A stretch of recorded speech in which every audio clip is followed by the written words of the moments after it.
Thank you. Close the door.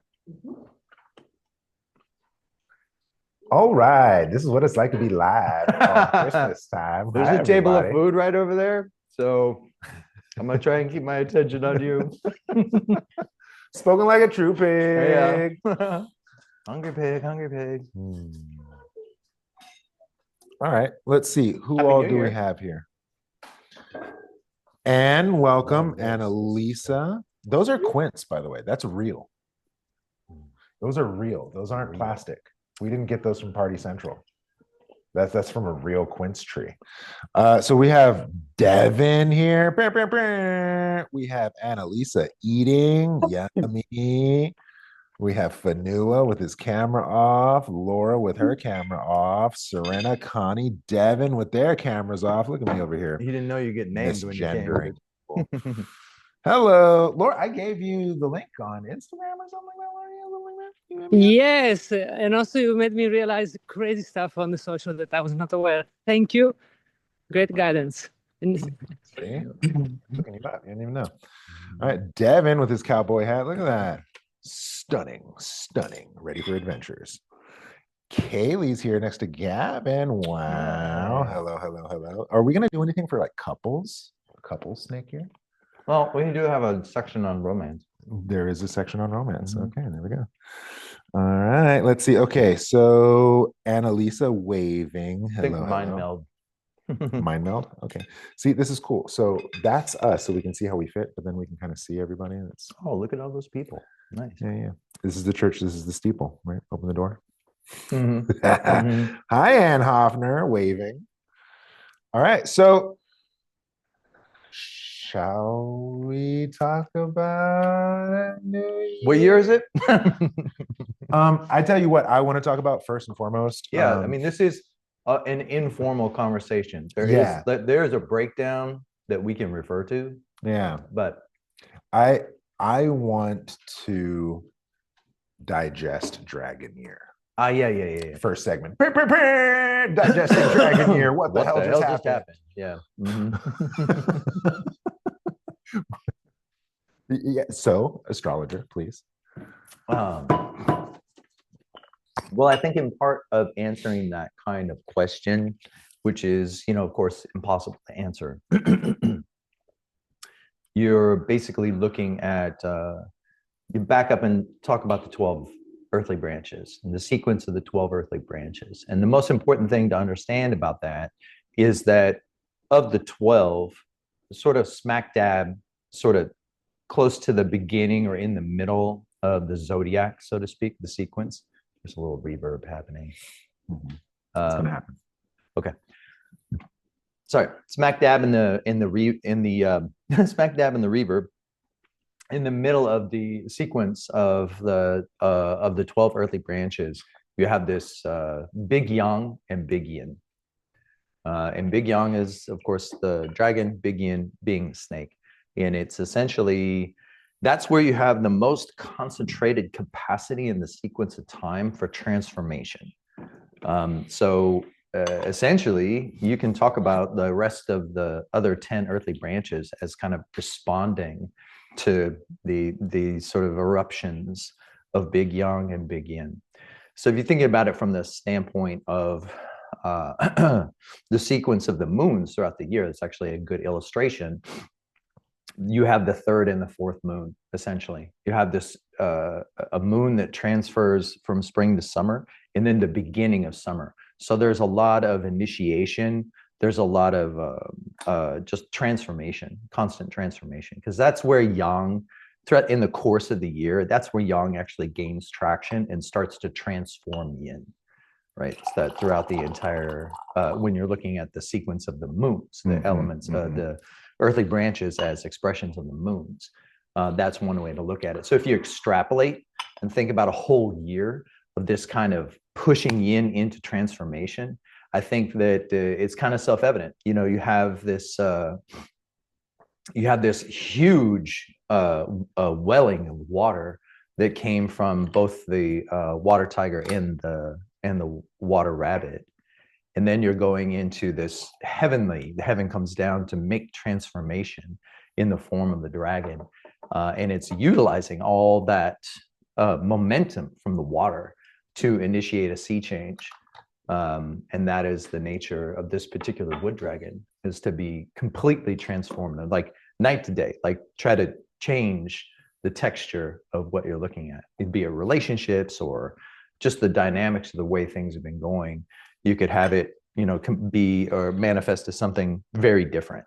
And so that's the best answer I can give for dragon, because it's the same answer as for snake. Like, I don't know, you know, like that's the whole point, you know, is that you have this kind of big yang, big yin that comes and makes an impact, you know. And so it's like those periodic floods of the Yellow River. Like you have to weather the storm, essentially. When it comes to the movement of dragons, you can't expect an explanation from a dragon. You just have to work with what they give you, essentially. So yeah, it is a little bit of like, whoa, what the hell was it? What was that? Like, how do we integrate that? And I think that question is extremely appropriate for snake. You know, like, how do you integrate that?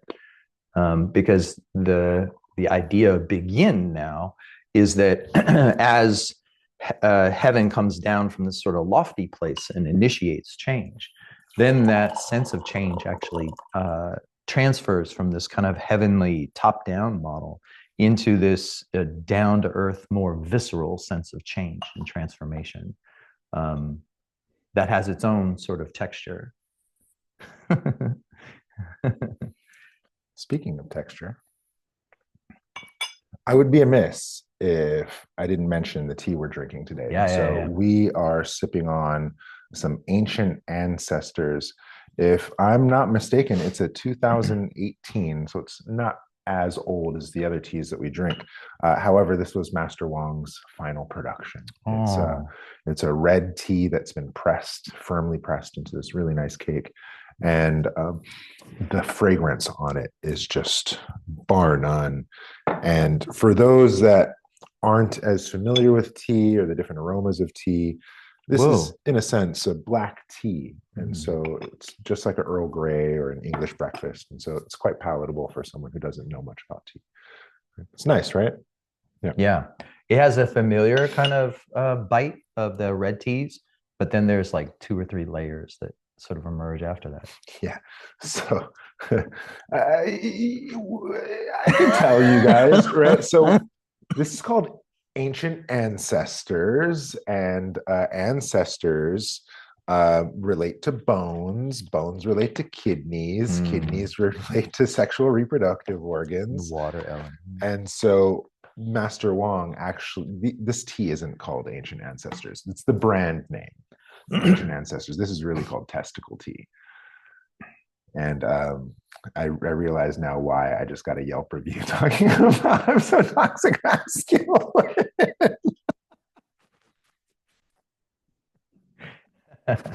Full disclosure. Full disclosure. There I am laughing at my own humor. Okay, so anyway, Ancient Ancestors. That's the tea of the day. Go ahead, proceed. So now, how? What sort of an explanation are you looking for? Well, because I'm a monkey, and Dragon Year was supposed to be good for monkeys. Sure. Right. However, my daughter died. Yeah. And I had a really hard year. And I wouldn't say that was particularly fortunate. Yeah. And it's hard for me to reconcile the fact that dragons and monkeys are supposed to get along, but here I am having probably the worst crisis an adult can endure. Right. Of course, my wife has it worse. However, dragon monkey, I want to make sense of that. I think that the best answer I could possibly give to that is to say that you don't get the changes you can't handle.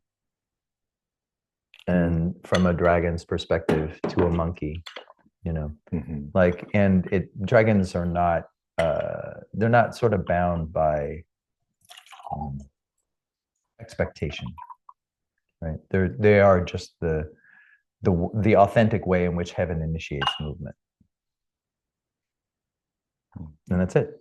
And manifestation and change, So when going into like this snake year, you have this sort of snake eating its own tail in thinking about endings and beginnings operating in the same space. So when I was writing about, auspices for health, for instance, in the snake year, it could be, sudden illness and death, or it could be miraculous recovery. Like that's, and same, just different. And exactly, that's from the snake's perspective, they're exactly the same. Yeah. Like there really is no difference. So, dragon is also like that. Plenty, there was many people that, passed away during the course of the wood dragon year, of course, but there is a kind of inherent rebirth in the passing away that comes in the dragon year. So it's almost as if the passing facilitates the rebirth like simultaneously, if that makes sense. So, no wasted movement, no wasted energy. Everything's sort of included. And out of all the 12 animals, other than dragon, monkeys are the ones that can comprehend that. That's how monkeys and dragons get along. As a monkey is like, I think I got it. Like, say it again. Like, how's that go? So they do have this great creative capacity that on occasion, in the right circumstance, rivals dragon. Yeah, well, after all, the monkey did beat that dragon. The dragon's butt to take all his weapons. I'm just saying. Yeah. That's right. But the only difference really is that the monkey is circumstantial and the dragon is constant in its capacity for transformation and change. Right. So there's no way to reconcile tragedy. You digest it. And speaking as a pig, you digest it. You just keep, really bitter. Okay, just a couple more bites and I'll get it all down and then I can transform it,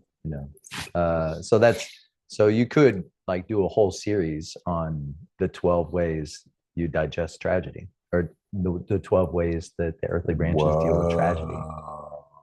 Does that sound like a project that we can take? That sounds like, wow, coming summer 2025, Wudang West and Zen Astrology present. It kind of depends on how the snake year goes, I bet. Yeah. Right.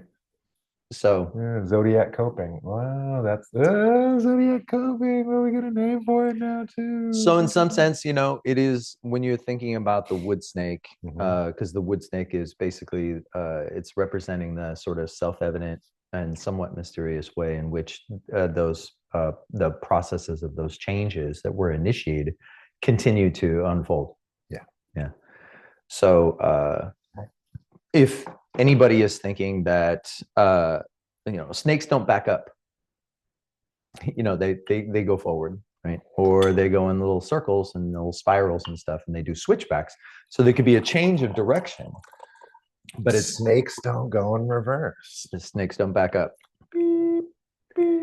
And they share that. That's like one of the things that they share with dragon, is that their movement is forward and only forward. Might this way or that way, but you're still kind of going forward. Yeah, we could sidewind for ages and really in truth only go 4 inches, in an eternity, but it's still going forward, right? It's not really bound by external measurement. Yeah, so it's the way in which these sorts of wellings of change continue to come forward, because at least for the first 4 moons or so of the snake year, you're still looking at being in the arms of water, right? Just as the wood snake was, it continues to be like in the arms of water. after that, like once the summer hits, somebody's trying to get in. After the summer hits, Moderator, let him in. moderator. Look, we're professional. We got moderators. We have a moderator. Wow. Gavin, yeah, Gavin's on nice, there. right? Cool. Yeah, Thanks. the mobile moderator. I love it. Yeah. Yeah. So like, hold on. Annalisa, what are you eating? Oh my god, delicious. All right, Barden. Go ahead. I mean, if we want to get esoteric with it, I could break down as best I can what snake sort of represents, right? And that might serve as a nice basis for how we discuss like categories and things like that.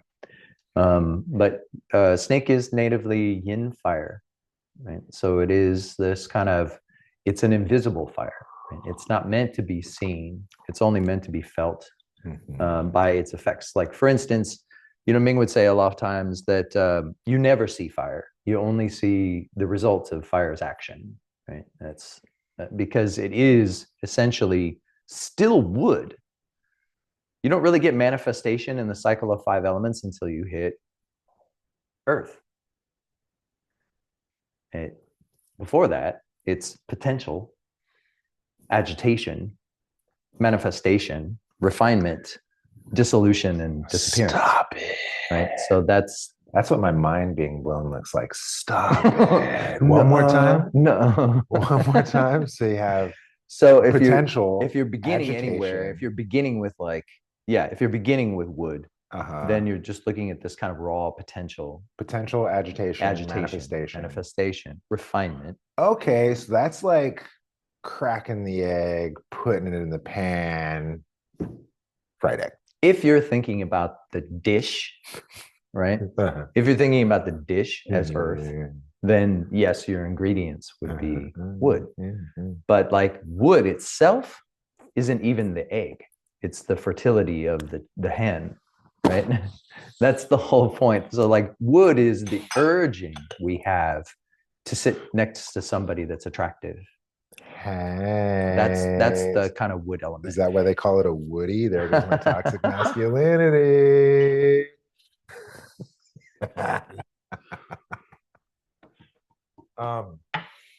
Okay, well, how nice that we're talking about wood quality, because this is a wood snake. But you have to start with the fire element, because that's the native arrangement of the snake, right? So snake in the earthly branch parlance is synonymous with yin fire. Yin fire and snake synonymous. It's basically anytime you're saying snake, you're saying yin fire, right? And when you're saying yin fire, you're talking about snake, right? So it's like a shimmer off the desert floor, right? This is yin fire, something you can't see, but you can absolutely feel. It's also like your body heat, right? It's also the capacity that you have on those little tests you do about circulation, right? These are all yin fire. It's this agitation and circulation. Or maybe it's something like my tile floor warmers. No, that's earth. Okay. Maybe even metal. Okay. So you have so yin fire is just this kind of capacity for movement and agitation, right? Another way, if we're getting esoteric, of talking about this is as this sort of a shimmer between being and doing. So we've talked about this before, this kind of like soft relationship that being has with doing, the self-arising quality of being and the self-resolving quality of doing, but how they sort of exchange between one to the next is essentially this kind of shimmer of yin fire, right? The prompting and the urgings to get the agitation to actually move, right? At no point in time can you identify what's really happening, but in the experience of it, you can talk about it from a standpoint of like traits, qualities, predispositions to assume a certain kind of form that has traits and qualities, right? So It is this kind of predisposition of doing that arises out of being. Okay, right? Very esoteric, I know. So in this kind of esoteric place, this is actually the realm of snakes. And the reason why, and it manifests from a snake's perspective as self-evident action. Anytime you do something where you feel kind of aligned and you're like, that was perfect, you know, this is like a self-evident quality to our experience. So you mean like every day of my life?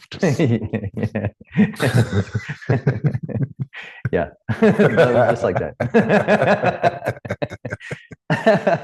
So it's this like but it's a very subtle experience, you know, when you're like cooking in the kitchen and all the pieces are in place. This is the reason why you know, professional chefs or like I knew as a bartender, I put all my tools back where they went when I'm done, so that I have everything exactly where it needs to be so that the flow can actually move. But if I'm just dropping things and not being disciplined with how things are structured, I don't get to access that space of like this kind of non-linear, non-verbal, non-cognitive kinds of movement. It's just this doing, you know, that arises from being. That, you know, every one of us here could talk about it in our experience. We can't.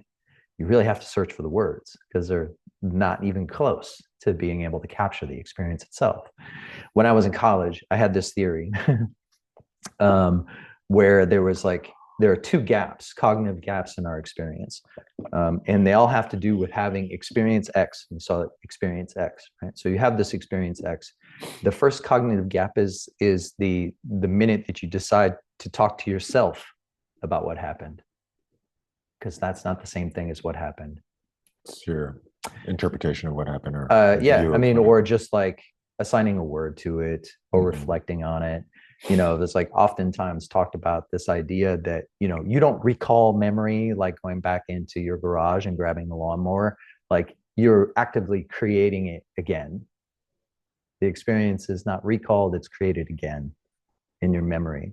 So there is always this gap between the actual experience you just had, like looking at the cup, and then talking about the cup to your friend or whatever, or thinking about drinking the tea, whatever. Like, I mean, infinite number of directions you can go. That's why this is so crazy and esoteric to talk about. But then the second gap is anytime I try to talk to anyone else about this. Yeah, so these are the two significant gaps of our experience, okay? Snake, it says, get rid of the gaps, just go to the experience. Forget trying to talk to anybody. Don't try to talk to yourself about it. Yeah, don't tell me about heroin. Give it to me. Just do it. You know, like actually have the experience. Like, yeah, that's why they can disappear. There's a disappearance that happens, an absorption of experience with things like heroin or drugs.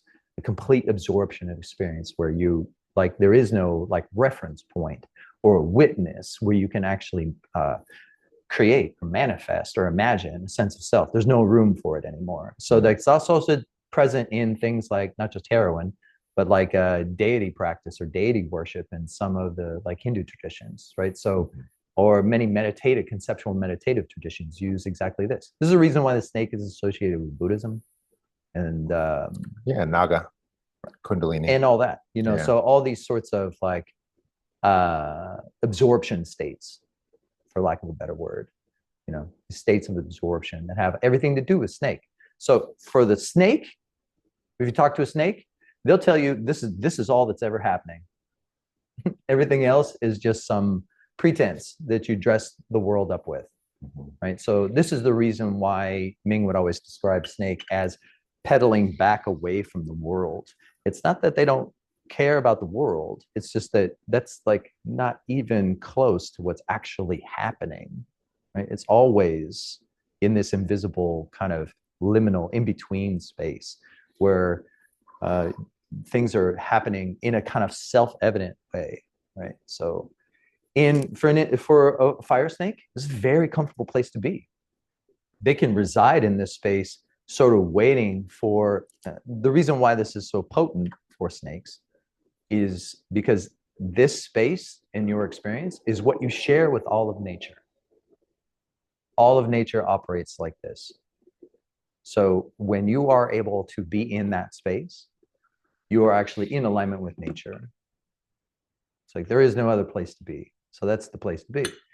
And for a fire snake, and have confidence in this experience of self-evident action or self-evident doing, they tend to align what they desire as something that's self-evident because they have that much confidence and trust in their own experience, right? So they can have that confidence that what they actually desire is in truth the thing that's self-evident in nature. Does that make sense? Am I putting anybody to sleep? Am I hypnotizing you again? Snake charming. Snaking, I'm charming the crowd. Everybody's full and falling asleep. Watch. Why does this matter in a wood snake? Well, it's a snake here. But the point is, when it comes to a wood snake, they don't have this confidence. They don't have that confidence. It's complete innocence on the part of the wood snake. It's complete. It's the innocence of a mirror. Yeah. No content, no form, like just the reflection, right? It's very hard to talk about, especially in America, because it is the most, from American standpoint, this is the worthless year because it's like no content, and everything that's being reflected back is probably uncomfortable. Now, if I may, about this yin wood snake, wood being the youngest of the elements, we're in essence talking about youthfulness, a baby snake, maybe fresh out of the, or even straight out of the egg, or even like an earthworm, or like a silkworm. That's also part of it. So kind of bottom of the bottom of the for sure. Well, let's stick with the baby snake for example, because what I understand about baby snakes, specifically venomous ones. No, that's actually not true. I looked it up. If you're saying that they're the most venomous, they're not. Oh, well. Yeah. No, it's actually a myth. Yeah. When it comes to like the rattlesnakes, they say, oh yeah, they're the most venomous. Because they can't control their bite, right? No, they're venomous, of course, but they don't have any more or less than an adult. So my understanding is they may not have more or less, but what they lack is discernment. And so whereas an older snake, I have this much venom, I only need a little bit to do what I need to do. Whereas a baby snake doesn't have the experience. So it's just like, all my venom. Yeah. I don't think snakes are actually doing a checklist about how much they give. Sorry. I mean, I take point taken in terms of like, and what you're speaking to and how I would frame that is the vulnerability. It is like the extreme vulnerability and the reactivity that can come out of that, right? So not like I'm not controlling my capacity, to, and that's true. Like that's certainly something that I would, of course, agree with on that point. It's just about the sheer vulnerability of it. Yeah. Because that vulnerability for a wood snake is extremely real, and the way like any of those even the venomous ones, they don't like going around that, venomous, even a venomous little baby wood snake is not. And again, like the way Ming talked about the wood snake is like a garden snake or like a garter snake, like non-venomous, can't defend itself, doesn't have any juice. It doesn't have form of its own. It's only reflecting form or borrowing form, from its environment. Super resilient, as it turns out, because if you don't really have a form, you can't get tired. And if we're talking about earthworms, you cut them in half. Now you got and two they worms. Regenerate, like super resilient. Yeah. So especially when they're absorbed and they're like very dedicated into what they're doing. That's what I talked about in the health section. I called it like, put me back in, coach. It's only a flesh wound. Like I'm into it, so when they're absorbed and when they're like really on board with what they're doing, they're super hardworking, very popular. Yeah. Because they're affable. They don't have form. So like if you approach them, they reflect back to you, what you're giving, so they're very popular. Like people tend to like wood snakes in general because they're just very open in that way and very honest. Okay. Right. So, but this vulnerability aspect does raise a kind of a second half of what we're talking about from transparency, this notion of transparency. The second half of the wood snake is a little more closer to what you're talking about, which has to do with this kind of reactivity. Because the reason for that is you would think that wood snake doesn't have any fire. Oh no, it does. It has fire, and it's not repressed. It's not, buried. It's hidden. The idea of the fire of a wood snake is a hidden fire, in that it spreads, the way it spreads is underground. So if you're looking at those forest fires that, are rampant through the area, but they're going through the root systems, and then they pop up over here, pop up over there. You can't predict it. So it's the interesting thing. Like when I talked about the wood snake over a cocoa spot, the first thing I had to say is that, if you walk out of here thinking that, if you walk out of here confident that you understand exactly what's going to happen in a wood snake year, then I have failed. Like, because that is not what's offered, to know what's happening. The best I can offer to an American is to say this is a year of transitions, and there may be unexpected transitions, but if you study probability and pattern, you can kind of see where it's going. And I like that conversation of studying patterns, because in a snake, that's how you kind of deduce if they're poisonous or not. Yeah, too, right? yeah. For sure. Is it yellow and black, stay back, red and black and red, you're dead? What is it? They're both bad. Leave snakes alone.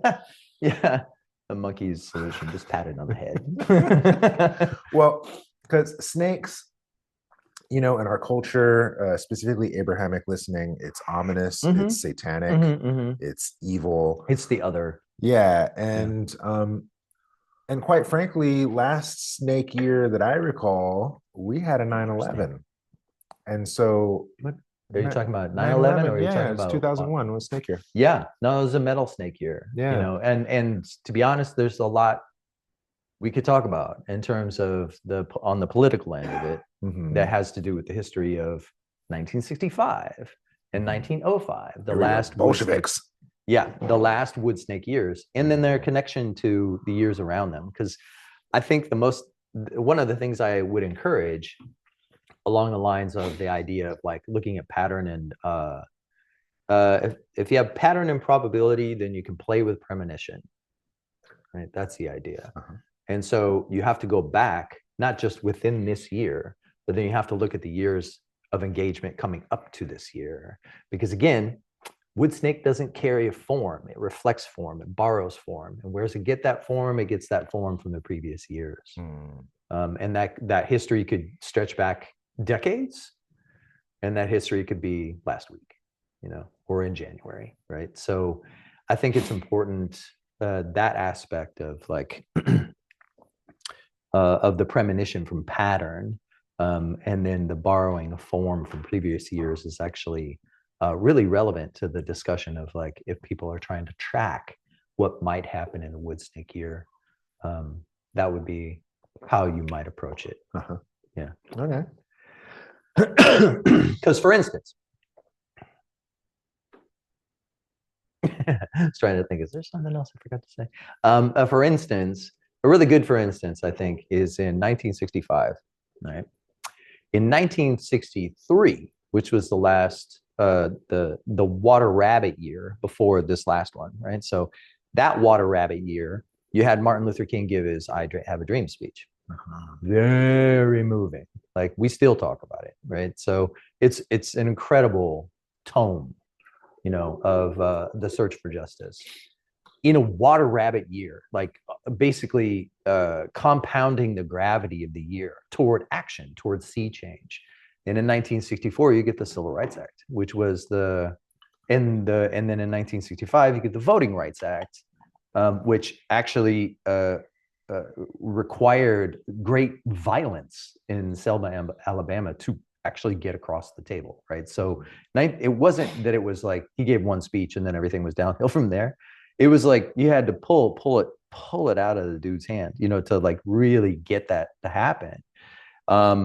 So if you step back and like, okay, well, when those things happened, how did the country change? Well, for one, it was the first time we actually became a democracy. like a real democracy in the sense that everybody's actually able to vote and contribute, like, and encourage the natural diversity of the population is able to contribute for the first time in very long history of crony capitalism and oligarchy. So like, it's not, what we're going through is not new. What we're going through currently was done before, and it didn't last then, right? So a lot of the encouragements in a wood snake year is to understand history, understand your history, you know, and like why we are where we are, and that it has occurred again and it didn't last, right? So you roll back to like 1905, as you're talking about the Bolsheviks.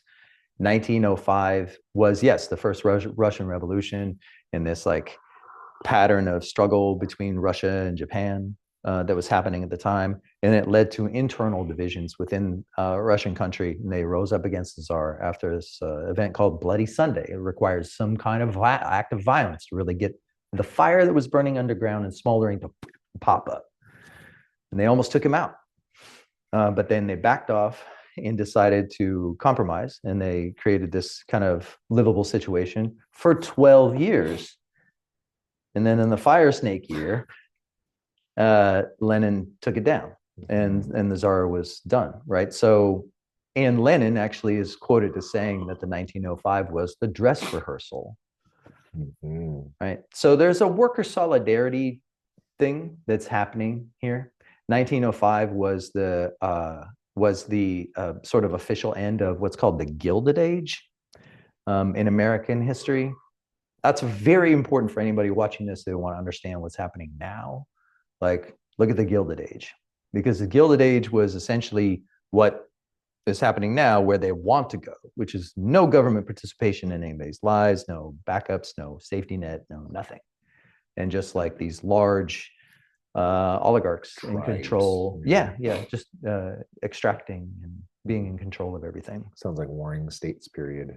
A little bit, yeah. And that is the kind of gravitas that we're going to, like, on a political level, obviously, and it's affecting obviously world sort of situation where you have, it is continued with this decentralization, which is what the Wood Dragon initiated. Like, you have like kind of more regional powers that are involved, and some of those regional powers are non-government non-state actors, i.e. corporations, like huge, with tons of, more capital than most small countries, like they actually can move supply chains, affect people's lives, and like, because they're completely unregulated and doing their own thing. So that's kind of a Gilded Age kind of vibe that's happening right now. So that has precedent, in American. 1965 is where you had a challenge to that. And since then, there's actually documented, lots of documented history that what sort of business and business interests and corporate interests have been doing since that time. Because that's where you had, like, Ralph Nader came out, did Unsafe at Any Speed, really starting to challenge how people operate, right? So like, business people started freaking out, and then they went down this path for the next 60 years to change the script and legalize corruption. And the Lever News has a great series called The Master Plan. I mean, it's all there. The history is there. You can go find the pattern. The pattern is available. And so, I mean, bottom line, when you're talking about, like, and I know we just kind of drifted into another section, but if you want to talk about, like, snake in terms of a political situation, then yes, you are looking at great potential for mass manipulation, because that's the system that we live in. Smith-Mundt. Okay, so I would say it's not so much about media literacy that's required anymore. It's propaganda. Literacy. Like, you have to actually have that level of those tools at your disposal. And since we're talking about decentralization, then it's like, you do have to think regionally. Like, what would it take for you to get everything you need from Northern California? Like, everything. Like, nothing comes from outside Northern California. What would your life look like? Because it may be like that. I'm just saying, like, it could be sort of limited, like the quality of life and the capacity to move around the world at will, or to get goods and services from around the world at will. Like some of these sort of substantive things could be changed. That is consistent with what's available in a wood snake year, right? So I'm not saying it's gonna happen, but it is available. So it's you have to weigh all the cofactors in a wood snake year. There's no one answer. There's all the answers. Cause and conditions. Because you are, again, borrowing form from history. You have to borrow form from history to understand what's happening now. Well, what do you think? We're at 45 minutes or so. This Everybody tired? Segue. Well, we were talking about 2 intermissions, right? And well, we can go halfway. Dumplings before they're all cold. Why don't we go halfway? I'm hungry. That's why I was looking at Annalisa's food. Oh. All right. And so you want to go 2 more minutes? 5 more minutes? Let's do one break. One break? Yeah, because if we're over at 7, 2 breaks right now. Yeah, Ish, or whatever. I don't know. What is the staff thing? Are you guys good? Yeah, all right. Moderator? Strike while the yin fire. All right. Strike while the yin fire is hot. Dr. Joseph Carter, he's my teacher. How about you come say hi? You just like hug Seanan real Stick your head close. in. Yeah. So you can share his mic. Hello. They can just like talk to his titty. Hey, Right here. you're keeping me abreast of things. I like that about it. I had to get that off my chest. And then it's also appropriate to say hi to Chani. Chani is our production specialist. What's up, Johnny? And notice how these quints have been laid out. Notice this orange that's lighting. why we look so beautiful right now. Can you see this orange lighting? See that orange light that gives background? Professional. Okay. So I guess that's our intermission. Like, are we gonna eat? Like, how are we gonna do that? Can you hand me some? Yeah, I forget that this is a kind of formal gathering, informal gathering. Ish, I just figured I'd break down the 4th wall so that I can enjoy some dumplings. Some interesting things of note, Malcolm X was assassinated 1965, last wood snake year. A lot of the what good happened? Yeah, not a lot. What's really good for wood snake? What's excellent for wood snake? Science and art. Okay. You'll see fantastic art. If there are any artists left, they're doing like really wonderful and amazing things, and you should find them. It's like a wonderful time for art. It's not an egg. Huh? Not an egg, sir. Please, sir. This one? I'm allergic to egg. Yeah. I'll take that. I'll take the rest of it. Thank you. You want those? No need. Yeah, thank you. No need. Thank you. So, I'm good. We have these pan-seared xiaolongbao little dragon balls, right? They have like kind of soup dumplings, right? So when you bite it up, you have the juice. And then these are pork buns, really, really yummy, pork and cabbage. And feed them to each other. Our community wants to see us feed each other. Yeah, good luck with that. I'm sure what's this? I don't know what that. Oh, that's the pork. Yeah, and then oh, I would take, if you're willing, the same thing and then the 2 egg. 2 eggs? Yeah, thank you, sir. Yeah, right. Or medium. Yeah, cool. So, let's talk about the good things. Yeah, please. Yeah, because I feel like I've just like deflated the air in the room. You will have to get up and resist if you want to. The answer. What I said at Cocoa Spot when people are like, "We need to resist." Actually, divest would be the answer. Like, because what you resist persists. And to understand that, like, this is kind of a culmination of decades worth of work on the part of people who are hostile to human living. So you have to grant them their victory, like, and then do what you always should do, which is, thank you, sir, very much. No, that's perfect. Thank you. And then do what you should always do, which is practice the life that you want to see, right? Like contribute in that way. And that's why I say divest. Like you think about all the ways in which you interact with technologies. Excellent year to step back and wonder if you really need all that stuff. You probably don't, you know, the good chance that you don't. And like, for instance, like I saw this, excuse me, I saw this little video that basically said, if you really want to hurt like the platform, like don't click on any ads. You know, when they send you an ad, don't click on it. If it interests you, fine, write it down, go look it up later. But they get paid from that activity. They get paid for you like interacting in that way. So I think it's just about like figuring out ways that you can starve the system by either not participating or participating in such a way that you are a freeloader, you know, like go ahead, be a freeloader, like find ways to have it be free for you and not necessarily buy into kind of the mantra that, you know, this is the way in which you're actually able to sustain yourself, because it's all sort of the, you know, in a wood snake year, the illusion of all that rhetoric. What did we say last year? In Dragon Year, masks off. That's going to continue as well, like in a really kind of very vulnerable kind of way where people are uncomfortable, like visibly uncomfortable with how things are going. That's the fire smoldering and spreading underground.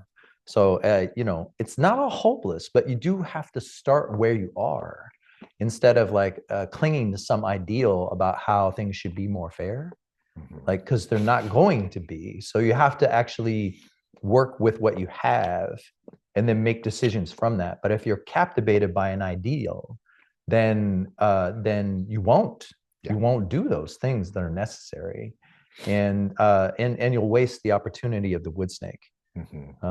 Which is subtle, but it is offering transformation, like great transformation, very internal.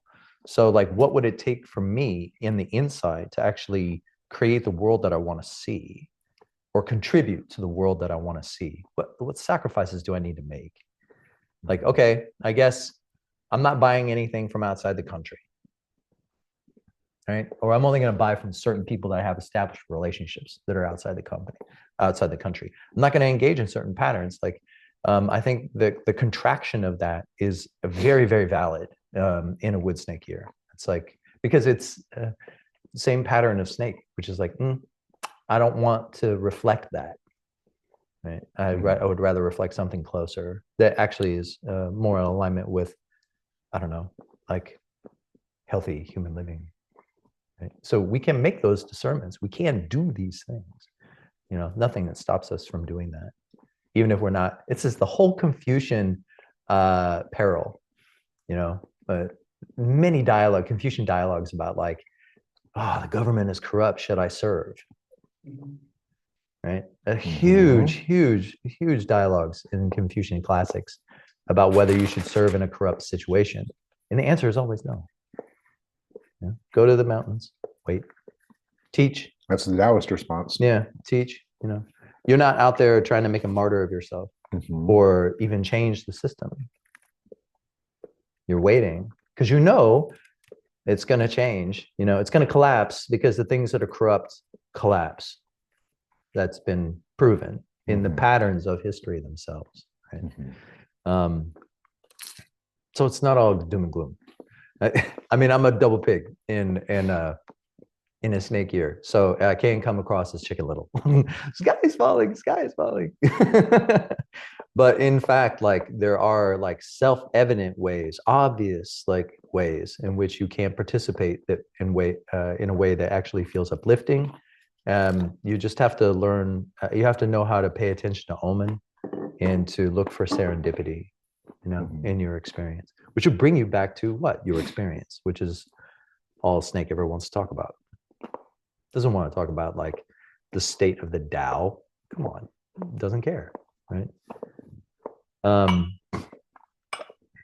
So when you're talking about romance, I like that segue. That was pretty good.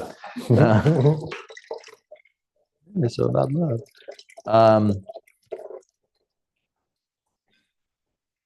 Yeah, mind meld, Yeah. So what are the segments we're going to look at? We're going to look at romance. Romance and relationship.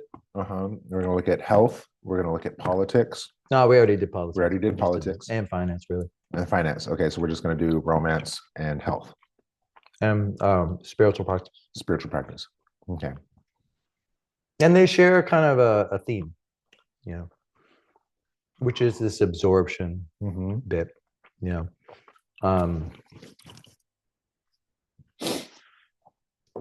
very intimate year, extremely intimate year. Like you will get to know your partner very well, like in this year. So know how to take space. That would be my biggest advice. Because it's going to be overwhelming. You should already accept that. At times it's just going to be a lot if it hasn't already. I mean, who hasn't been overwhelmed by their partner, right? So I think that in a snake year, it's just like light touch as much as possible. Light touch. Understand that these are, especially in the snake year, these are the experiences of arising and resolving, arising and resolving, arising and resolving. So it's just a matter of time, until like what was kind of low and tense becomes flush and beautiful again. So I think if you're in a relationship and you can sort of ride these waves together, it will make your relationship extremely strong. Yeah, because you are a bear, in front of the person that you love, like, and they're a bear in front of you, and that's as vulnerable as it gets, right? Yeah. When it comes to people who are not in a relationship, I think that it's expect a long courtship, like actually demand a long courtship. Okay. Like don't rush into anything, and get a compatibility reading. I mean, for real, like get a compatibility reading. And if the auspices say no, then you're just like, yeah, I do this. I'm laughing because in my head, there's this conversation about how Gen Z, they all eat each other's butts now. And then so when you said slow down, it's like, maybe don't eat each other's butts on the first night. Don't eat each other's butts on the first date. Okay, check. Do we need to write that down? I don't think we need to write that down. Toxic male. But then beyond that, it's not just like, checking off boxes to see if we're compatible. Look for serendipity. Okay, all right. Laugh out. The case, as I write, is the case for provenance is strong, right? So if that provenance reveals that you don't get a partner, like, don't complain. Like, it's providence, it's just not available, right? And it's not even necessarily you, right? It is this, the providence of the cofactors involved in this particular topic. It's just to say that you should pay attention to serendipity and omen, like 100%. It's transactional or casual relationships will feel they're going to feel like there's something missing, because there is. And the general suggestion is, don't try to turn it into something else. Like, take some time apart first before you're like, oh, I really want to get serious with this person, and we've just been dating or something like that. That would not, I mean, you might think that the pivot is there available for that, but take space first, like step back and allow the pattern and the form that had been to kind of run its course before you attempt to begin something else. Like, because again, it's wood snake year, so it's borrowing form, it's borrowing pattern. So if you have a pattern of casually being engaged, that's not just gonna go away. You can't. There's no power or chi to just turn it into something else.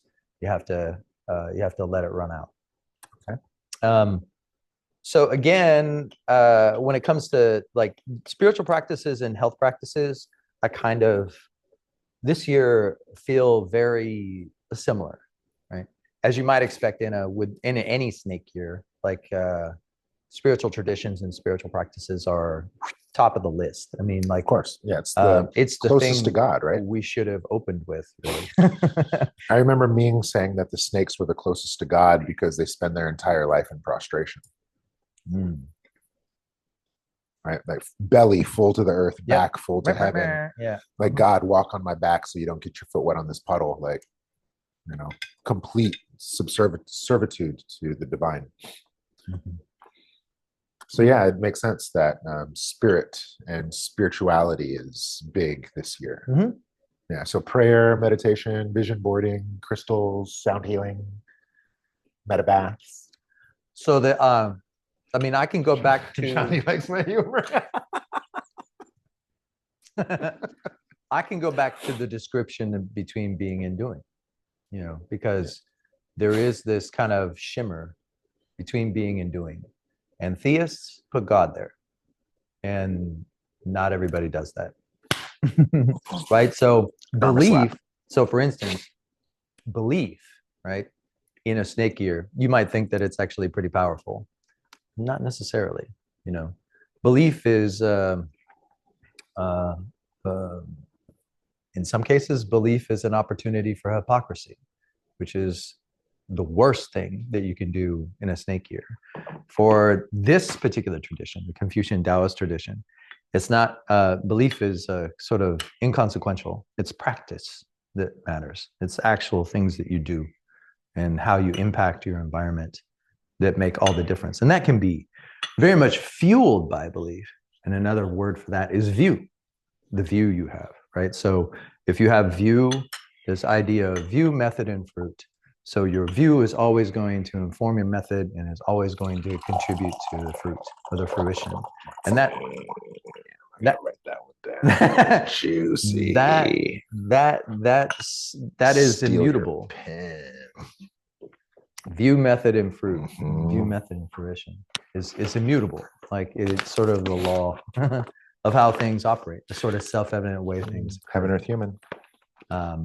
Way, the truth, light. So, but it's true. This is a nice pen. I do that. Yeah, I have nice pens. Yeah. I'm borderline spectrum, I guess. You know, I'm obsessed with good pens. So whether you're theistic or conceptual or non-conceptual practice, they all flourish this year. So the general, you know, the relationship between student and teacher is supremely enhanced. Transmission, you know, between student and teacher, instant, you know, almost no words necessary, like very just practice, you know, sitting with your students saying nothing. Try it. And no, that's not easy for you. Well, Master Wong, I'm gonna cuss. Master Wong would say, "Shut the fuck up, drink this fucking tea." And he would always encourage people to shut up. And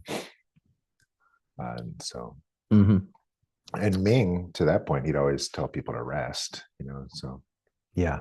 And you're always telling us to slow down. So it's kind of the same, but different. Yeah. It's, there's a lot of different ways we exchange, you know, a lot of different ways in which we participate and commune. And so when you're thinking about spiritual practice and you're thinking about it from the standpoint of practice, the things you're doing, and the relationship between being and doing, that kind of soft, shimmery kind of relationship between being and doing, then spiritual practice in a wood snake year is everything you do, like at all times, like how you cook food, where you get your food, lifestyle choices. Like, yeah, I think it's an enormously fantastic opportunity to consider your entire footprint in the world. Not carbon nonsense, all of that. Like, if you want to consider those things, that's great. It's just we have this, because we come from this kind of Abrahamic tradition in which we're constantly told that we're awful as human beings, just for the virtue of being a human being. We don't really feel comfortable looking at our impact on the world. We basically are waiting for a series of negative strikes every time we do that. Like, but the reality is much different, I think. And from this tradition standpoint, the reality is very different, you know, because it's not like you're apart from nature. You are nature. You've created you created your own habitat. In it, you are part. It, you know, there is this kind of biomimicry that's already happening, you know, self-evident, you know, in its impact. And some of those things have a lot to do with overproduction and pollution, and so there's plenty of tension to go around. So it's not to check out on the tension. It's not to forget all the other things too that we do for one another and for nature as a whole. So and that starts by looking at our practices in the world and our impacts. So don't go hunting for ways to punish yourself. Like, that's a bad idea in a wood snake year. You should actually look at, like, you know, oh, I planted those flowers, or like, my neighbors feel safe when I'm here, or, you know, there's a way of getting reacquainted with our surroundings that's very deeply, deeply intimate and very powerful if you're thinking about the idea of creating a better world. Neighborhood watch. Yeah. Or being regional, you know, with your behavior. It's your street, you know, like, how many people do you know on your street? How often do you talk to them? You know, like, it's like that, you know. So we love to, you know, have these obscure spiritual practices, and yes, by all means, do them, you know, go to meditation and, you know, take on new, you know, practices. If you're practicing conceptual tradition, you know, get initiations, all those sorts of things. Like, really great idea. But that's not all it's limited to, you know. It's your artistic absorption in the life, you know, how you live. So yeah, let's see. And then health, very similar in a way, like how mostly the way I'd articulate it is, we already said before with respect to health, that like sudden illness and miraculous recovery, the same, you know. But I think what's most important to understand is that, you know, rest is good, you know, rest and dream, you know, is a very healing kind of experience in a snake year. One of the other things that's, I think the crucial thing, as we touched on with this practices, is that everything you do actually affects your health, right? So you have to start looking at, like, the habitual patterns, you know, that you have, and looking at, like, you can't get better if your diet is actually contrary to the herbs that you take, right? So that's just like a perfect example of health in a snake year. How does your conduct contradict the desire you have to be well, you know, and how does it help it? And so that's really the kind of the deep availability of a wood snake year. But then beyond that, it's like, if you have a good practitioner or people that you learn from, you are trying to get in, this is a good time to kind of go through the motions and get familiar with health and wellness. You may get omens and serendipity of an illness that actually invites transformation, or invites this new level of awareness, like, oh, I didn't know corn chips were bad for me, you know, like, you know. So you have to go through this kind of issue with your liver and you come to understand, oh, what are corn chips made out of? Oh, I thought they were totally benign. There's like 50 ingredients in them, you know. It's like, so there's this kind of unpacking, you know, of your experience that is true both in a spiritual practice and then also in a health practice. And both of them speak to this need or this discovery of hygiene, you know, the sense of hygiene. What are you taking in? What are you giving out? So very Production, subtle consumption. Yeah, super subtle, but like really important, you know, questions to be having in a wood snake year. Are you noticing how this just gets darker? Darker? Yeah. Richer and richer. And we've just been brewing and brewing and brewing. And for those of you that paid attention, it was like one chunk, and now it's filling up the entire guy. So amazing. This is that ancient ancestors' testicle tea. Yeah. So like with respect to, like, if you have like a relationship with some kind of clinician or a practitioner of some kind, it's akin to like the transmission that you get from a spiritual teacher. And so also similar, because a big part of like any indigenous medicines or like Chinese medicine in general is to develop a rapport. You know, you're not just delivering pills, you know, to somebody. Word. Yeah, you're Well, participating in their wellness. To kind of digest what I'm hearing from you, I hear that snake year is one of change. And in the conversation of health, we say that health isn't necessarily measured by your body mass index or, you know, your physical features. It's more so measured by your capacity to adapt and change. And so it seems like in a year of change, your health is then measured by how comfortable you are with the transition. Yeah, or your ability to transform, Mm-hmm. you know, in response to. Yeah. And that transformation, like, you know, there's no objective, like, good response. So if you're you know, if you're, I remember Ming saying, like, if you're living under power lines for 30 years and you don't get cancer, there's something wrong with you. So if you get cancer and die, you know, if you die from sudden illness, that's an adaptation. There's no, you know, there's no prioritization of to continue living in a snake year. That's not yeah. That's not part of the snake's perspective. Cancer, you're just adapting. You're adapting. It's a resolving act, you know. Oh, Ming. I love Ming. Remember when Ming got in trouble because they asked him about what he thought about AIDS? Oh my God, yeah. And he was like, oh, if we could all be so lucky to die from autoimmune disease.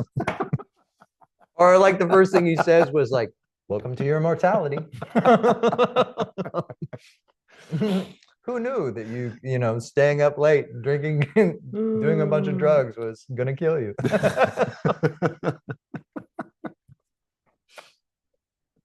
Yeah, that was not a popular response. Yeah. All right. So that just leads us to the 12 animals. Good. So do we want to shoot straight through it? Let's give people a potty break. And so, yeah, Devin, BB, Connie, Dr. Dan. Dr. Daniel's here in the house. Organic Wellness represent. What's up? Genevieve. Oh, Jen. And iPhone. How you doing, iPhone? iPhone 4? Nice to meet you. I haven't talked to you in a long time. Mary Parks is here. MBA. Who's MBA? This is always fun. Nothing but attitude. NBA. NBA. I'm a wood pig. Oh, who was that in the text? Sorry, guys. We're kind of paying more attention to the production here. Let me see. Oh, there's actually a whole conversation going in here. Oh, no. Hi, Laura. Unexpected challenge. Savory oat porridge. Oh, that's what Annalise is eating. The savory oat porridge. Okay. Oh. Oh, Dr. Dan came in. So red and yellow, deadly fellow. Hey, guys, this is important. Okay. Red and yellow, deadly fellow. Okay. So it's China, right? China, deadly. San Francisco 49ers, Kansas City Chiefs. Yeah, careful. Red and yellow, it's a deadly fellow. Red and black, friendly Jack. All right, there we go. See? Okay. Dr. Daniel, there we go. Shout out Cub Scouts. All right. Feed them to each other. BB, who are you, BB? BB, no, those are the ones. Yeah. Master Wong, was Master Wong a snake? You would never know. You know, let me research that. I could probably find out. He was one of those guys where, you know, the cultivators where they're like ageless and they like intentionally forget their birthday. You know, of course, you could never forget your birthday, but you know. But I'll figure that out. I can find out. Mm-hmm. Everyone, please plug your animal in the chat if you know it. Yeah, Gavin, way to get some crowd engagement. There you go. Look at that. Yeah, way to get people involved. Yeah, Kaylee, give them a high five. Yeah, we'll go through it. Okay. Oh, it's me, Naoko. It's me, Naoko. It's me. Okay. Yeah, Naoko Bito. Yeah, that's who it is. What does the A stand for? Naoko Bito. Okay, who is Ming? Great question, Ann Hoffner. This is a good, yeah. So Liu Ming he would never let me call him teacher. He would want to be called friend or brother. But he is one of my biggest influences in terms of view, perspective, Taoist perspective, worldview, and values. He also really blew my mind with astrology, blew my mind with feng shui, food. And those are pretty much the biggest things that he influenced me by. And just his presence, just his humor, very soft spoken, and soft spoken. Yeah, he's soft spoken in that, like, I'm big spoken, like I speak very loud. Like Ming soft in that his tone, he didn't project. He's like he speaks soft, But he's one of those like speak soft, big stick guys, like he slapped me a bunch of times.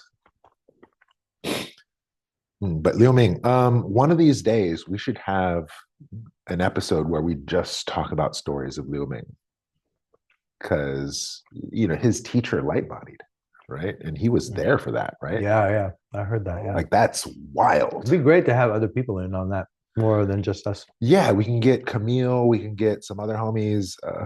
Daniel is close. We could probably get a whole Ming collective of people that have studied and been touched by Coco also, right? You and me, of course. But Ming, very, very special. Charles Bellier, the homie Charles. Yeah, historically speaking, he was a white dude from Boston, Irish and French descent, and he was born Charles Bellier. And over the course of the years, like he studied the Dzogchen path, and then he met his teacher from the Liu family. And the Liu family has like that's a lineage that goes back, that sort of predates history in China, so-called China. Excuse me. And so he got initiated into that lineage, which is essentially a Taoist lineage, but it's a family lineage. And he was mostly teaching from that. Yeah, he could teach the Dzogchen practice, and he did. But a lot of his works, and including this cosmology, came from that, like Taoist lineage. So I love to add to the mystery and the legend of Liu Ming. And so the story that I tell is an exaggerated story from what I originally heard. But then I played it back to Liu Ming one day, and I was like, hey, so is this okay? Did this actually happen? Yeah. And he was like, yeah, go ahead. So the story that I heard of Liu Ming, okay, and okayed by Liu Ming to tell, okay, is he was just a young seeker, and he was in Taiwan on a tour group, and he goes on this Buddhist tour, this Buddhist temple tour, and in this particular temple they had stupas, and if you're familiar with these stupas, they're kind of like grave sites of sorts, right? However, not necessarily graves, because they're not dead. These monks kind of do work to suspend their metabolism. They go into some kind of suspended animation state, and they get buried alive in this kind of state. There's layers to death. Yeah, this is the way I understand it. And then they construct this stupa, and it's kind of like a grave site, a pillar, gravestone of sorts, right? So the story that I heard is, here's Ming walking through, Charles Bellier at the time, walking through the stupas, and the tour guide's like, oh yeah, and this guy is cultivating this and this, and this guy is cultivating that and that, speaking to them as if they're still alive. Right? And then he walks by a particular stupa that was quite big, and then the stupa erupts. Wow. A monk comes out of the ground, dusts himself off, points to Liu Ming and says, I've been waiting for you. I'm hungry. Let's get dumplings. And then proceeded to teach him. Wow. This is the story that I heard of Liu Ming. And then the rightful inheritor, right, number 2, was then jealous. And Liu Ming supposed to go home, end of the tour, went AWOL, said, forget my visa. I'm going to stay here and get this transmission. Right? At which point gets sick. None of the doctors, nobody can heal Liu Ming, deathly ill. And then one witch doctor says, is there somebody who's jealous of you? And then Liu Ming goes, aha, the number 2, the person who was supposed to inherit. Yeah. Right? Right. Put a curse on him. So what does Liu Ming do? He has the ceremonial alms bowl and the robes that he's in, because he's the inheritor now. I don't want it. It's not mine here. So then the guy goes, you are the chosen one. Of course, receives the alms bowl and then takes rightful place. And then Ming goes off to be Ming. Yeah. But then, the curse was lifted and he was better after that. And so this is the way that I understand Liu Ming got his start and then proceeded to have his... That's a fantastic story. How did he react when you told him? He kind of like a little laugh. It's probably fake. Big chunk of it probably fake. However, it's fantastic. Well, yeah. Devin likes it. Devin, do you approve of this story? Your great grandmaster was taught by a cemetery man, right? A zombie, in effect. But this teacher, the way that I understand it, was the one that attained light body. And Liu Ming was one of 7 disciples that stood vigil outside the hut while it happened. Yeah. And then it'd be nighttime. And it's like full of rainbows in the sky at night.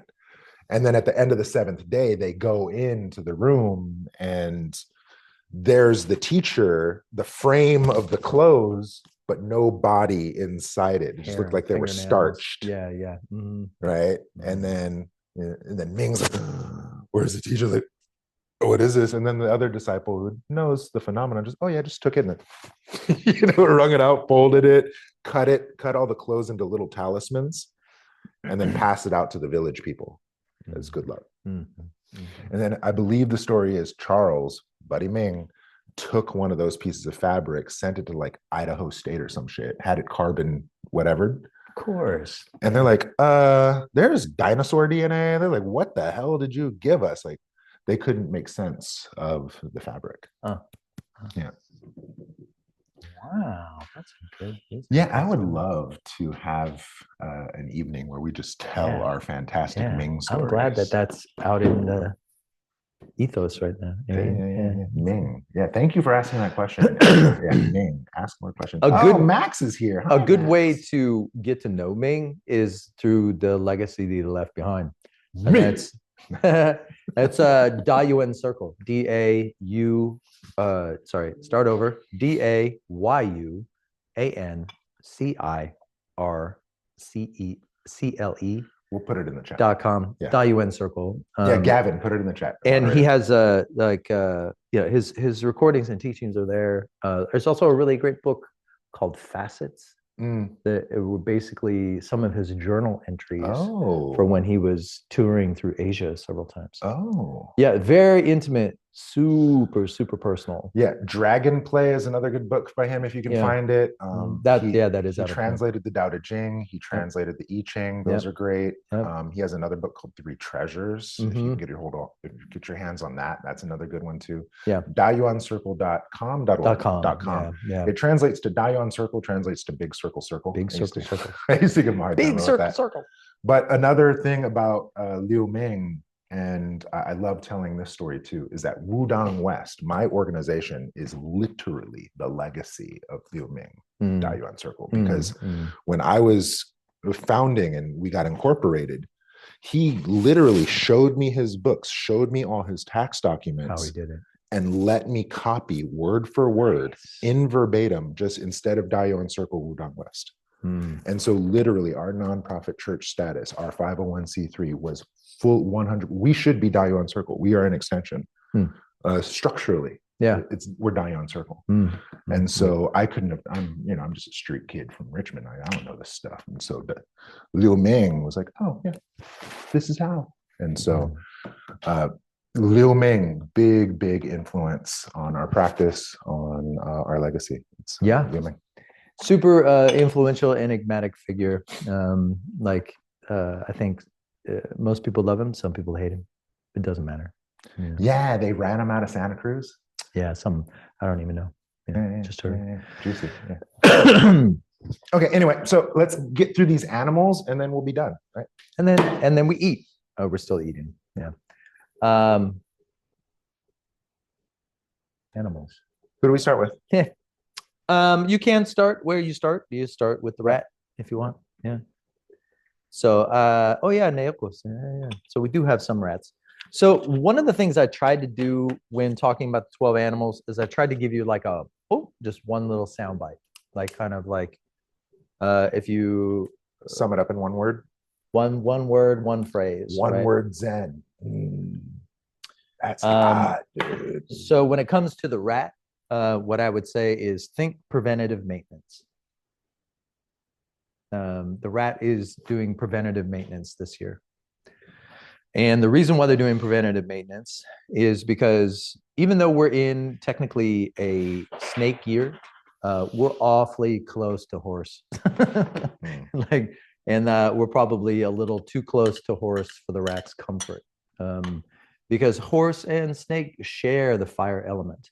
So there's a kind of, even though there was like wood to wood, dragon to snake, there's also just as easy, seamless transition between snake to fire horse. And it would be 2026 would be a fire horse year. So for the rat, they basically, the snake generally serves as like a early warning wake-up call for the coming of the horse. So they really shouldn't hit the snooze button too much. It's really trying to visualize and organize yourself. Take all year for how you want 2026 to look, like how you want to be prepared for the year of the horse. And the reason for that is not just fear, it's because you're also digesting a lot of information, or a lot of, the dragon probably left you a lot of things to work with. And so you should don't try to accumulate more things. The things that you were left with are going to, shift and transform and multiply, sort of on their own, in conjunction with the auspices of the wood snake. So, wood dragon to wood snake, it's kind of a seamless continuation, which means that there'll be sort of expansions and variables on the theme, like potential for switchbacks, things like that. So for the rat, don't try to take more on, work with what you got, and do the preventative maintenance. That's the idea. And snakes eat rats. So like chill. Yeah, generally speaking, I mean, we are dealing with like a garden snake. So in some cases, a wood snake is actually prey for a rat. Because we're not talking like a mouse. Yeah. We're talking possum size. That's the understanding of rat. So these field rats, so it depends on the element of the rat, so like a wood rat might be a little bit more vulnerable. But essentially, the kind of snakes that we're talking about in a wood snake year are the kind of snakes that rats eat. So that's why I eat them and digest them, and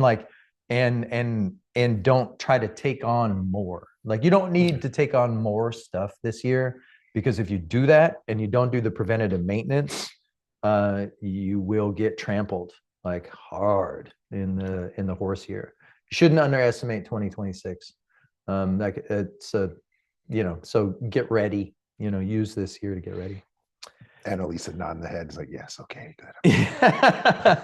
Yeah. And like rats are perfectly already in tune with it. Yeah, prepare? No problem. I'm doing that. Like. Annalisa, are you a rat?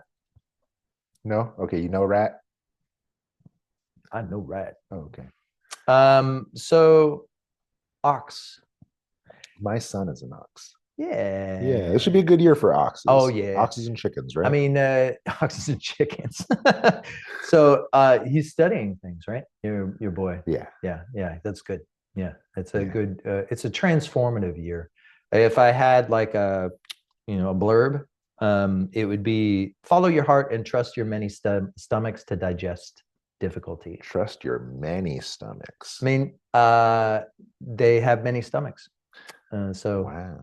So they can digest difficulty. It's not that there won't be difficulty in a snake year, because every year is difficult for an ox.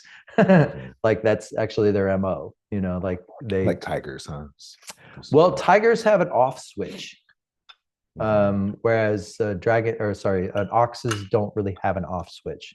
They're sort of perpetually, it may be moving very slowly, but they're still kind of like chugging along with the momentum, right? So this year, the interesting thing about oxen is that in, when they encountered like a wood dragon, that's like a headwind for an ox. And so typically, they don't like change very much. And so in the wood dragon, they like dig in and kind of put their shoulder into the wind.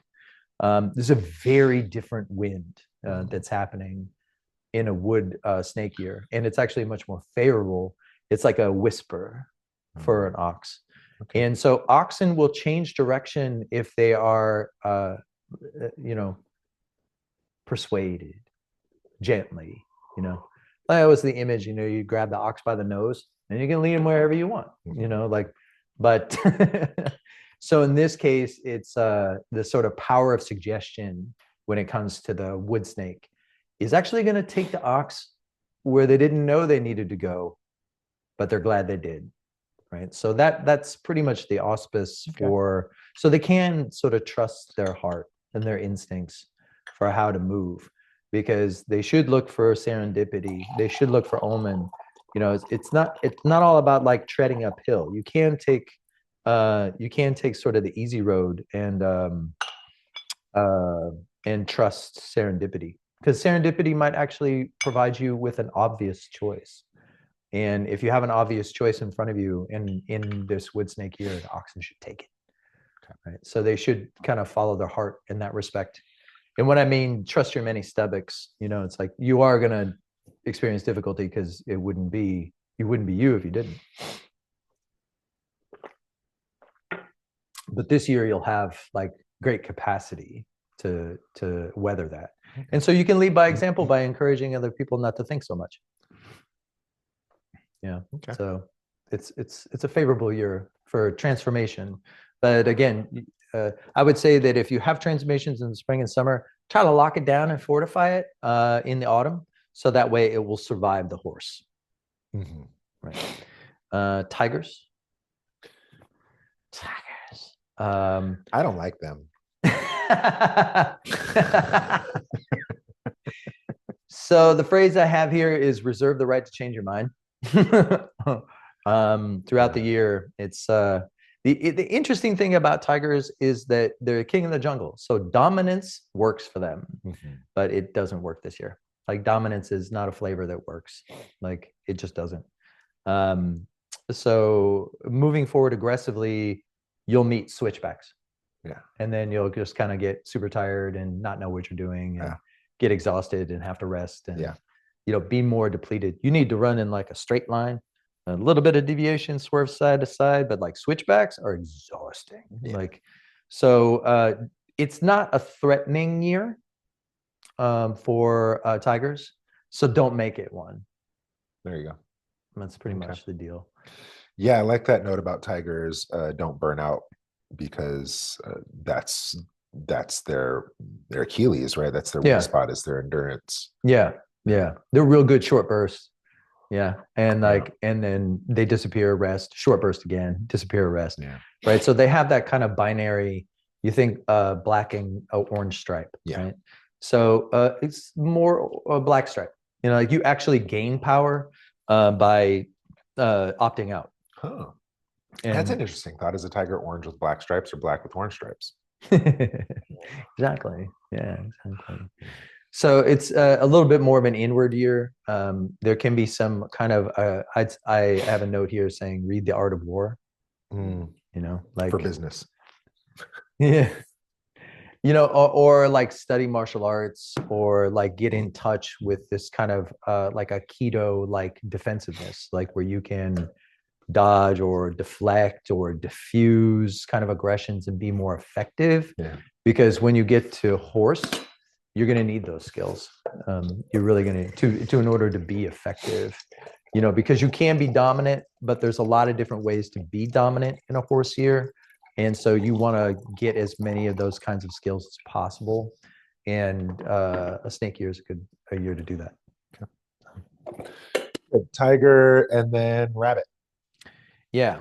Last note that I have for the tigers. Oh, sorry, not to control. Is be in the right place practice being in the right place at the right time and then leaving early. Like just bounce. What do they call that? Irish goodbye? Yeah. Practice the Irish goodbye. Absolutely. Yes. Rabbits are a little bit more they're a little bit more interesting. They're definitely a little bit more subtle in terms of the auspices. It feels like this should be a psychic year for them. Right. Exactly. Nice. I like it when I'm right. Good one. Yes. I know what I'm talking about. So what I call it is that rabbits have a backstage pass this year. So don't abuse it.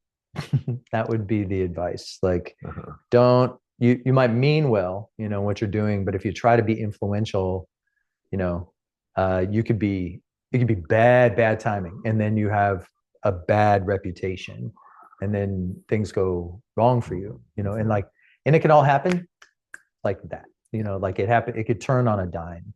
Yeah. So if you have this kind of, capacity for great influence also brings intrigue, because there's such a broad degree of discretion that's available, and then this deep intimacy, and again, this kind of psychic capacity sort of enhances the rabbit's intuitive qualities to a place where they may or may not have the maturity or skill set to handle it, and that's really the issue. So boundaries. What I say for rabbits is get a quiet room. Get a quiet time out. Yeah, just get grounded. Just have a place where you can go to turn it off. Because it's going to be on, and so you're going to be sort of like feeling it like all the time, and it could drive you crazy, because Ming would often say, like, rabbits think they can hang with the snake. They really can't, because they're not doing the same thing. Snakes know they're not doing the same thing, but the rabbit kind of pretends like they're doing what a snake is doing, and snake is like, no, that's not what we're doing. Like it's the level of depth, the kind of mystical well, that's there will overwhelm a snake, and that's the thing they need to be careful with, getting too deep. Okay. So like the best image that I have is like Jean-Paul Sartre, which is like a famous existentialist philosopher. He was a wood snake. He was born in 1905. That's definitely not Jean-Paul Van Damme. No. But he was, he basically, Sartre, a lot of his works were like to illustrate the sort of absurdist quality of life, of this kind of like just wild levels of intimacy and openness in all directions. And that it caused this kind of like grief and despair, because like life was just so much all the time. And that's the kind of place that a rabbit can go this year. So they should be careful, walk in the garden, but also turn it off, like back away, get your quiet room and know where you can go when the noise gets too loud. Okay. Dragon? Dragons. So you might think that they kind of they get diminished this year, but that's not really the case. They actually do better this year than their previous year, because they're not in the spotlight. And when dragons are no longer in the spotlight, they can work their magic, right? So taking a back seat in a wood snake year gives a kind of great vantage point, because you're, second to none at the broad view of life. Got it. So you can examine and navigate and articulate the patterns that the snake is weaving without distraction. May I ask, there's often the conversation of a dragon being so massive that the snake, it's just more of the dragon. In fact, it's the dragon's tail. Yeah, I think there's definitely an argument for that this year. that we would talk about with respect to like the people who might get in the way, like a dog, like like you'll look out for the whip, of the dragon's tail. So I break the year up into kind of two sections. The first section is this tail that will go at least until the fourth moon. That will end, say, with like the metal snake, and it'll have like maybe some barbs on the end of that tail. Like it's actually the first 4 moons could be very intense. And then after that, you go into the 5th moon, which is the horse, and then double goat, and then 2 wood elements, and then the fire. Oh yeah, we got double goat this year. Yeah, we'll get to that. Yeah. So it's double goat leap year this year. So there's a really interesting sequence that's happening here, and the way I describe it is that the first 4 moons are definitely this whip action, but then you start to have this transition toward what I call the backdraft of the horse, because fire horse is significant. It's a lot of energy, so it's leaking out over into the year, and especially with a wood snake year, because again, it doesn't have its own form; it borrows form. So it's going to feel this kind of backdraft quality from a fire horse. Yeah. When will it start to feel it? Well, at least in the 10th and the 9th and 10th moon for sure, which as you get toward winter, but it could be in the autumn, even in the summer. It might start kind of pulling us toward that fire horse quality, right? So yes, on the kind of whipping action, but then there's also kind of this transition toward the fire. Yeah. Right. Okay. So when you have this so I encourage dragons to kind of get grounded in routine. The one thing that they're going to not like is the grind, like getting into sort of a predictable pattern of their own. Yeah. Because there could be some like a sense of monotony. Okay. Coming back to earth. That's not their favorite place to be. They like to talk big and be in big places and stuff. But the snake is actually grounding everybody. Like the dragons, I know. Yeah. The snake is like grounding everybody into, oh yeah, well, what are you going to do about it? Because essentially the snake is like saying to the dragon, nice talk. And that's all it has to say. Like, yeah, shut up and show me. Yes. Like I bet you can't do it. Because the snake is walking with like a level of like skepticism. Yeah, because it's shed the capacity to fly. It's prostrating on the ground and only has the belly. So like, I'm getting by with like half of what you got, fella. Like, so show me what you can do. So there's a little bit of a challenge, that comes from the snake. Handicap. I'll still kick you. Yeah. So it's like, but if you actually humble yourself to be aware of synchronicity and serendipity and omen, you can actually be, you can have an incredibly enhanced sense of good timing. It could be a very, very good year for dragons this year. Dope. But know how to step back. I mean, you're going to need to take breaks, and you should. And then last thing I say is like, have patience. Good things take time to build, and think of, let the plants grow. Like, think of it like sections of a bamboo, the jie, like it has to grow. You can't just cut it and be done. Yeah. Like, it's got to do its thing. Okay.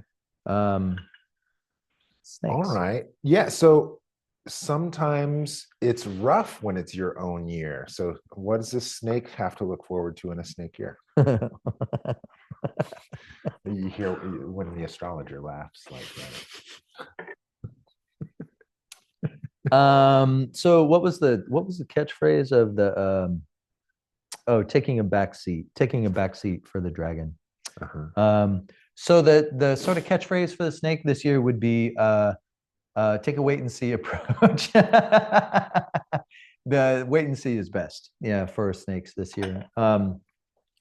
Instead of like being ambitious or willful. It's been said that 2 snakes in close proximity have a sort of uncomfortable mirror. 2 snakes too close. It's a little bit of an uncomfortable mirror. Well, I get the image of like that symbol for health and medicine, Yeah.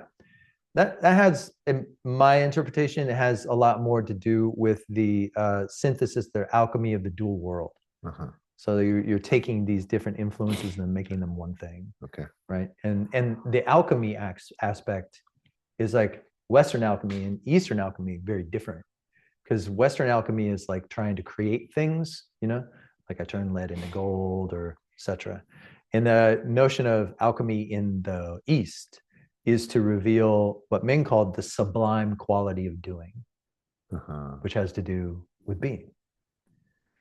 So when we do inner alchemy, right, Nigong, like when we do inner alchemy, we're actually working with the movements, the natural movements of the body that can't not happen, like they're happening. So even if you sit in non-conceptual meditation, things are moving and they are providing you with information. When Negong, you know, you're utilizing that movement to go backwards, to work your way back toward being, right? In this kind of like abstract sort of way. So this alchemy bit is interesting, the difference between East and West. That's not to say that like this kind of transformative is certainly available, you know, in a snake year. It's just that when you're looking at snakes in a snake year, that level of enmeshment, you know, can bring up a lot of things. So when you're talking about the auspices for good or bad, yeah, it kind of depends, you know, so you should maybe wait and see, you know, like how it goes instead of just rushing in thinking that all your dreams are going to come true. Okay, you know, maybe, you know, but you should use your snake capacities to kind of like really look closely at the patterns, like not just what you want and the desires that you have, because again, this is a wood snake year, not a fire snake year. So there's a vulnerability to what you want. Okay. So, but it is a year of pivots for sure, for all snakes. This is a year of pivots. And so you should think more about endings and beginnings and how they're the same, like the serpent eating its own tail. So you should spend time sort of celebrating your graduation, the natural self-evident graduation of you going from one state of being to another, right? It's very subtle, but I think snakes will understand. I think the road through the obvious transformations you need won't come from empowerment. They come from a willingness to be vulnerable.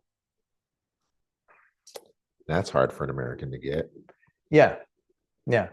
Yeah. But, you know, if you want to, the good thing about the snakes in a snake year is you can say, a wood snake year, you can say that like your long-standing dedications will produce fruition, will actually produce something profound. Right. So I have a friend of mine that's working on a novel and he's a snake. And he's like, I'm finishing it this year. Like, Nice. yep, you are, you know, and that is both an ending and a new beginning, right? Okay. It's a transformative process that you have. If snakes are interested in anything at all, they're not just working a job, you know, they are like sort of immersed in their, on a being level to what they do. And I think this can be a really revelatory year for them in that respect. But it will kind of require this kind of wait and see approach. That would be the recommendation. Yeah. I can't tell you for sure in a wood snake year. Snakes dream if they're going to have a good time. Maybe. Maybe. Typical astrologer. Maybe. Okay. So then after snake, horse? Horses. Oh, I didn't have a phrase for that one. That's interesting. It's okay. You can give me another copy, another edited rendition. Right. I'm master at. Oh, there was one thing I said earlier today. I'm like, dude, I gotta write that down. That was a good one. You know, like I'm gonna revise it again. So I'll just, with respect to horses, keep it straightforward. That's all. Like just keep it very straightforward. Don't take too many tangents. Don't. Your favorite thing to do is multitask. Not a good idea this year. You can, but again, you have to think about conservation of chi because your year is coming up. So if you have 4 things that you're doing, once you hit that horse year, that 4 is going to become 40. So have a small number going through this year, like really cultivate what it is you're dedicated to, what you're like very attuned to. Like it's the kind of old idea of like commit to the thing that you would do if you didn't get paid, you know, or that's the American way of understanding it. But like I would say commit to the thing that you lose track of time over. That's what I would say to a horse. Like if it's something you've lost track of time and like hours have gone by, keep doing that, you know, like especially in this year. Yes, just all weekend Call of Duty. Just go ahead. Yeah. So like distraction and that kind of thing is like, well, I mean, let's give a Ming answer to that. Play Call of Duty for 60 hours straight. Just do it. Get to the end, you know, get to the end of that experience. Go so hard with that, like that you get sick and have to recover. Like get in touch with what you're doing. You know, breaking those kinds of really nasty habits. Ming would always say, like, just find a point where you can insert yourself. It doesn't have to be forever, but like you got the cake in your lap and you're about to eat it, just throw it out the window. Just throw it out the window. Go buy another one, you know, like sit there and you're going to eat. Maybe you eat that one, you know, but at some point you're going to throw it out the window and not go buy another one. That's the idea. And you have to stay with it, you know, and a lot of times the things that haunt us, what haunts us about them aren't the bad habit itself. It's the story we tell ourselves after that keeps us like ashamed, you know, keeps us disconnected from what we're actually doing. And so, yeah, if you want to play Call of Duty as a horse, like do it for a week straight, like let everything fall apart. This would be the year to do it, because then you're going to get really close to what it is you actually need to do, which is, I don't know, pay rent or eat food or something. But, you know, the whole responsibility of the horse this year is to keep the lights on. You know, it's a very esoteric year.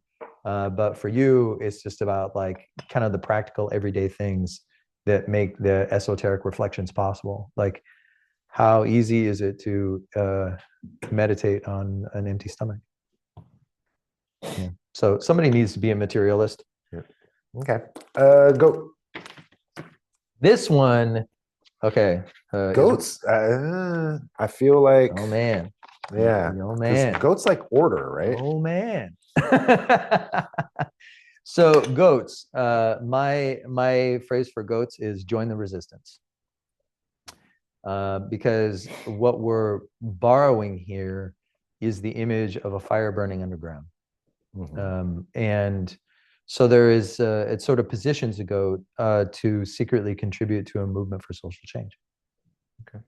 It's very, goats haven't had a great time of it, you know, since, well, yeah, basically since 2020.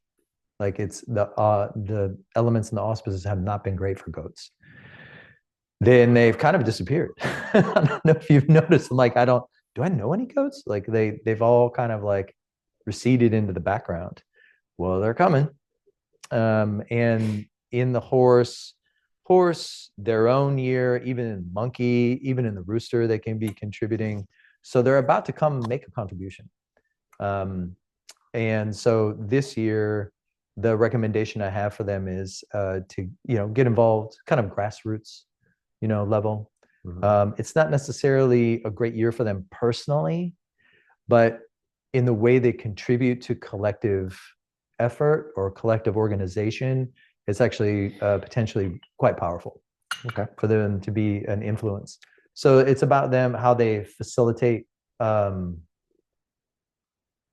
they facilitate a conversation, essentially, about like obligation and being and community belonging. Yeah, it's actually that social aspect. That social aspect is actually, again, it's a fire burning underground. Yeah, you know, so they should join that dialogue. They should join that resistance. You know, I really like the image of goats. I have a Kung Fu brother out in Prague, Czech Republic. Shout out Bo. His family has goats, and they have a number of them. And in that little shed that they have, they line it with mirrors. Oh yeah. because there's only 4 goats, Right. But when they line the walls with mirrors, They now feel they safe. feel like there's a lot of them, right? So there's always that social aspect in, and that's regards- and the mirroring, right? That mirroring that we talked about with the wood snake, as also this kind of provides this mirroring quality that in the hands of goats actually helps us understand who we are. Yeah. You know, as a society or as a culture. And so the idea from a Confucian standpoint is that they would be reminding us of our human obligations to one another, that you don't just walk past a person on the street when it's 30 below, you know, or 30 degrees up. I'm not saying they change the world, but like they should jump in. Yeah. That's the recommendation. Because if you're, you know, for goats, if your personal life and your personal world is kind of in tatters in a snake year, do something nice for someone else. Just actually do something good for someone else, and your life will turn around. Ain't that the secret of life, huh? Your life sucks, go serve. Go help someone. Yeah. Okay. Monkey. Before we get into okay. monkeys, man, we appreciate that it's going on 2 hours now, and this tea just gets darker and darker and richer and richer. See, this is why you should join our tea club. It's really good tea. It's actually super easy to drink. Yeah. Try steeping your Lipton over and over and over, and over again. That crummy bag tea, forget about it. That'll give you like several cups in the morning. Okay, monkeys. Tell me about myself. Monkeys. Can you guys tell I'm a monkey? I'm pretty 10 guesses. Yeah. Only 10 guesses to know who I am. Please keep it coming. I'd say the phrase that I have here is lie still, but don't get lazy. It's really the interesting thing about snakes is that so you know what you see isn't always what you get, and like monkeys are the preeminent trickster, but snakes are just as sneaky. Yeah. So it's really about but in a wood snake year, it's really not about a direct challenge to monkeys. It's about a change of circumstance, right? How the environment sort of morphs and changes around you in a broader sense as a continuation of the kind of sea change that we talked about with the dragon. So the general gist of a snake year is stay vigilant, you know, and a snake year should actually reveal how keenly observant you are, right? So you and dragons have this capacity for recognizing and participating with pattern. And then, you know, this kind of idea of, you know, predictive patterns that you can kind of get ahead of things sometimes. I ain't promising nothing, but like, it's really about studying that stuff, you know, and being vigilant about the things you care about. So you should feel a little bit more exhilarated with the engagement. Like, and the only caution for monkeys in a snake year is don't wear yourself out. Like that's really because you'll wear out quicker than you think. You know me. You'll wear out quicker than you think. So you want to pace yourself, and practicing how to pace yourself now is super crucial for horse year. So you really want to know how to pace yourself. And then, yeah. This is how Seanan tells me that he loves me. Slow down. Slow down. David, slow down. Slow down. You know, I'm actually looking forward to horse year, at least culturally. There's this figure of speech, ma sang, right? Ma sang. And it speaks to, it's going to happen, right? It's going to happen fast. Yeah. And so it's like, and it translates ma sang on the back of a horse, right? And so it's like, when it's going to happen, it's on the back of a horse. It's happening, right? And so when we have that image of ma sang on the back of a horse, what's on the back of a horse? Right. It's a monkey. Yeah. And there are statues in China and the carvings of monkeys on the back of a horse. And that's the story. Ma sang is to expedite, right? With but snake, slow down, because horse year is going to be Yeah. What kind of saddle do you have?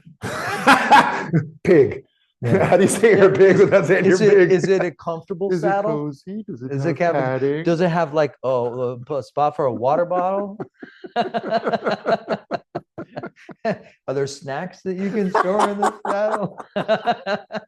I mean, you know, that's all preparation. Like if you have water, I have a motorcycle. So like if you have like some kind of water, you know, like in a tank, in a camelback, when you're riding, you can go a lot longer, you know, because you can hydrate, you know, because it's not easy to ride, you know.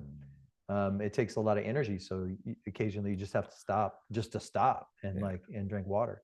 So yeah, thinking about like riding a horse, like yeah, you should have a nice saddle. All right, what's my phrase? Rooster. No, my phrase. Oh, lie still, but don't get lazy. And why would you lie still? Well, you know, To watch. to observe. Yeah, watch and observe. To watch. To learn. Yeah, camouflage. You know, when you can lie very still, then the world goes by you and shows you what it is. Right. So that's an opportunity for the monkey, to the extent that lying still makes sense. Okay, rooster. Roosters. My wife. This is a molting year for roosters, and they should be welcoming a molting. It's a good reset year.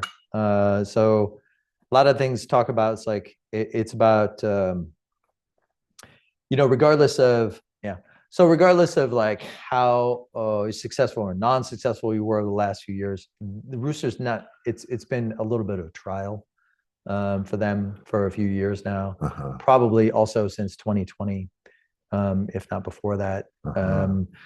So what roosters like about snakes, because they occupy the same trine, right? What they like about snakes is that snakes represent this like constancy of truth, you know, the predictable patterns and rhythms that they rely upon for how they talk about what is true. So roosters basically identify what is true based on these kind of these larger constancy of patterns of nature, of the world itself. Roosters feel empowered because of what the snake provides, right? As a kind of background radiation of the universe, the rooster can be like, see, you know, it's like this, and that means that this is wrong or that this is right, you know. So the rooster is kind of translating, you know, this fundamental truth of the universe into, you know, judgment. Whether it's a good thing or not, the snake is like, well, that's not exactly what I said, you know, but like, but the point is that's how they relate, you know, in that sense of constancy. So you should feel more comfortable in your own skin. There you go. And in a wood snake year, you're comfortable enough to examine the assumptions that you've made. Okay. And maybe be more patient with yourself. I say that grievance or these kind of silent judgments will inhibit roosters this year. But there's a great capacity to shed those things this year, like really, really good, like profound, you know. Okay. And what are you if you don't have those things? That's a good question. And whether or not roosters really want to look at that is, you know, case by case. Wow. You know, like, what are you without your judgments about what life is about? Yeah. But this is a good time to, you know, relieve yourself of those burdens, you know, because they've probably been heavy, you know. So don't, you know, whatever way that you decide to begin again, you don't necessarily have to have it all figured out. So you should give yourself permission around that before you make a first step. You know, have more questions than answers. Be okay with like 50-50. You know, it's not take an educated guess. Okay. You know, kind of thing. I think there's a trust the process aspect. When you take a modest pace, you can build like a more durable foundation. So self-reflect. Be honest with yourself. You have a lot more going for you than against you now. So you should be working toward getting comfortable in your own skin again. There we go. Okay. That's really what it's about. Yeah, it seems like a very welcome break for roosters. They've had it rough for a bit. And the snake and rooster combo is so iconic. Yeah. It translates to snake and crane, which Yeah. is the essence of Tai Chi. It Yeah. translates to snake and eagle, which is the essence of tacos. Skin flag. And so snake and bird, right? Very, very harmonious balance available in that relationship. Yeah, like broad perspective Yeah. and take it into action. You know, Uh-huh. like they complement each other, Mhm. beautifully in like really profound ways. So for a rooster this year, if they have, wisdom practices that they have done that they don't do or they're curious about, they should expand. And I'd say encourage yourself to like be a novice again. Like find rediscover what it's like to feel fascinated by something. Aw.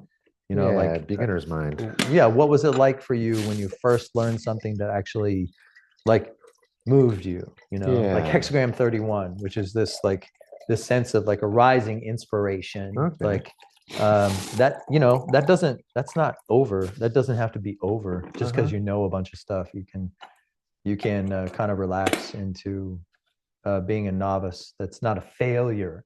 Roosters tend to think that if they don't have the answers that, well, I've been here, and then they kind of get down on themselves. It's like, yeah, you don't necessarily have to take that perspective this year. There's a lot more permission that you can give yourself. Doggies. Oh, they had a rough year. Yeah, and I would say, it ain't over. Sorry, dogs. Sorry, kid. Like the phrase that I give is be content with a slow start. That's all, and you should kind of, when we talk about that whipping of the tail, they're the ones that are most likely to get hit, especially in the first 4 moons of the year. So it's the same as dragon, really, run in your tight knit packs and, reduce your stress levels, simplify. This year, you should practice discretion. Don't be gullible. The interesting thing about dogs is that they're incredibly trustworthy, right? So they can be trusted with secrets like a rabbit this year, but that's the danger. Like to be holding those. If you don't know how to hold those secrets as a dog, then you kind of put yourself in a dangerous position. If you know something about someone that this person wants to know, and then they start pressuring you, and so discretion and practicing discretion about what you know about who is a really good, really important idea this year. That's oddly specific and on point with the dog that I know. Yeah, they have a capacity to be like kind of trusted people, and in a snake year, being somebody that other people trust, it can actually be a liability. Yeah, he knows too much. He knows too much. Yeah. Yeah. So I would say, watch your step, go slowly through especially the first 4 moons. Summer is where things can start to turn because you are most sensitive to the coming of the horse. And so your second half of your year could be like a nice little warm up, right? So I say when it comes to high summer, go find a nice beach and lay out in the sun, start to recover. That dog, horse, tiger party, right? It's really about the fact that like a dog's method, they like to help. Helping is their love language, right? So, but their methodology of helping is not received, in dragon and in snake. Like it's not recognized as helpful, and that will start to shift when you get to the summer. Which is good for you. So don't go fast on that, just kind of like I say lie in the sun, recover, and get your energy back up, because you'll start your recovery and you'll be much better prepared for the horse. Pigs. Are we done? Pigs. This is the last one. Pigs. We're over 2 hours now. I know. Yeah. Pigs. You knew it was always going to be like this. That's why we don't do live streams anymore. Pigs. Okay. So I'd imagine, what kind of saddle do you What kind of saddle are you making? Snake skin. I had two different phrases. One is practice your poker face, and don't take home any stragglers. Be careful with how generous you are. Yeah, so there's a lot of deep honesty that comes out of the wood snake year, and pigs are like, honesty, they're kind of into it. They like honesty. Like it's the kind of their defining trait. But the kind of honesty that's available in a wood snake year is likely to be misunderstood. Like what's actually available. So the honesty that a pig has is kind of like a fire hose. It's a little TMI. It's like, wearing your heart on your sleeve kind of vibe. So you do that as a way to make others feel at ease, right? Oh, he's pretty comfortable with himself. Like, I can be comfortable with myself like that too. And like, you build friends like that. It's very easy for pigs to make family, right? Because they're so, like just a heart open, tend to be kind of heart open way of living life. That'll be off-putting this year. People will be like, whoa, TMI. So it could be a little bit awkward for pigs this year. And so I'd say, compulsively volunteering may limit your opportunities. Because that's the diametric opposition, right? It's the snake and the pig. Right. And snakes are kind of the kind of vulnerability that's available in the wood snake year is like, it's enough to make everybody feel a little bit uncomfortable, right? So when so pig's gonna go, aren't you uncomfortable? I'm uncomfortable, and then that doesn't help. It actually just makes it more awkward. Yeah. So I'm not saying that it's necessarily a threat, but it just might be awkward and kind of a little bit confusing. Oh, that's a nice way to define bad luck. Yeah, I mean, pigs are a little bit like dragons in the sense that they tend to roll with what year gives them. So the way I define pigs a lot of times is so stretched out over a long enough period of time, things are looking up. So that's generally the pig's attitude. It's only a decade. Everything's gonna be fine. But if they can't do that, if they can't find that kind of generous way of looking at things, they go dark real fast. Yeah. So if it could be sort of circumstantial, being taken advantage of, kind of putting yourself out there, and people go, okay, yeah, well, can you work 10 hours? Yeah, sure, man, I got your back. And then they don't get paid. And so there's a lot of things that they may not see coming, because pigs want to trust like that. Yeah. That's how they walk in the world. And it's not, and speaking as a double pig, it's not voluntary. It's completely involuntary. The desire to see the best in other people, right? So it's not necessarily play out that well in a snake year. So it could be a little bit awkward and confusing. Okay. So the general discernment, whatever that looks like, I think, of the 5 pigs, because there's 5 of each, right? So of the 5 pigs, metal pigs, which I happen to be a metal pig, but metal pigs are best at this kind of reluctance.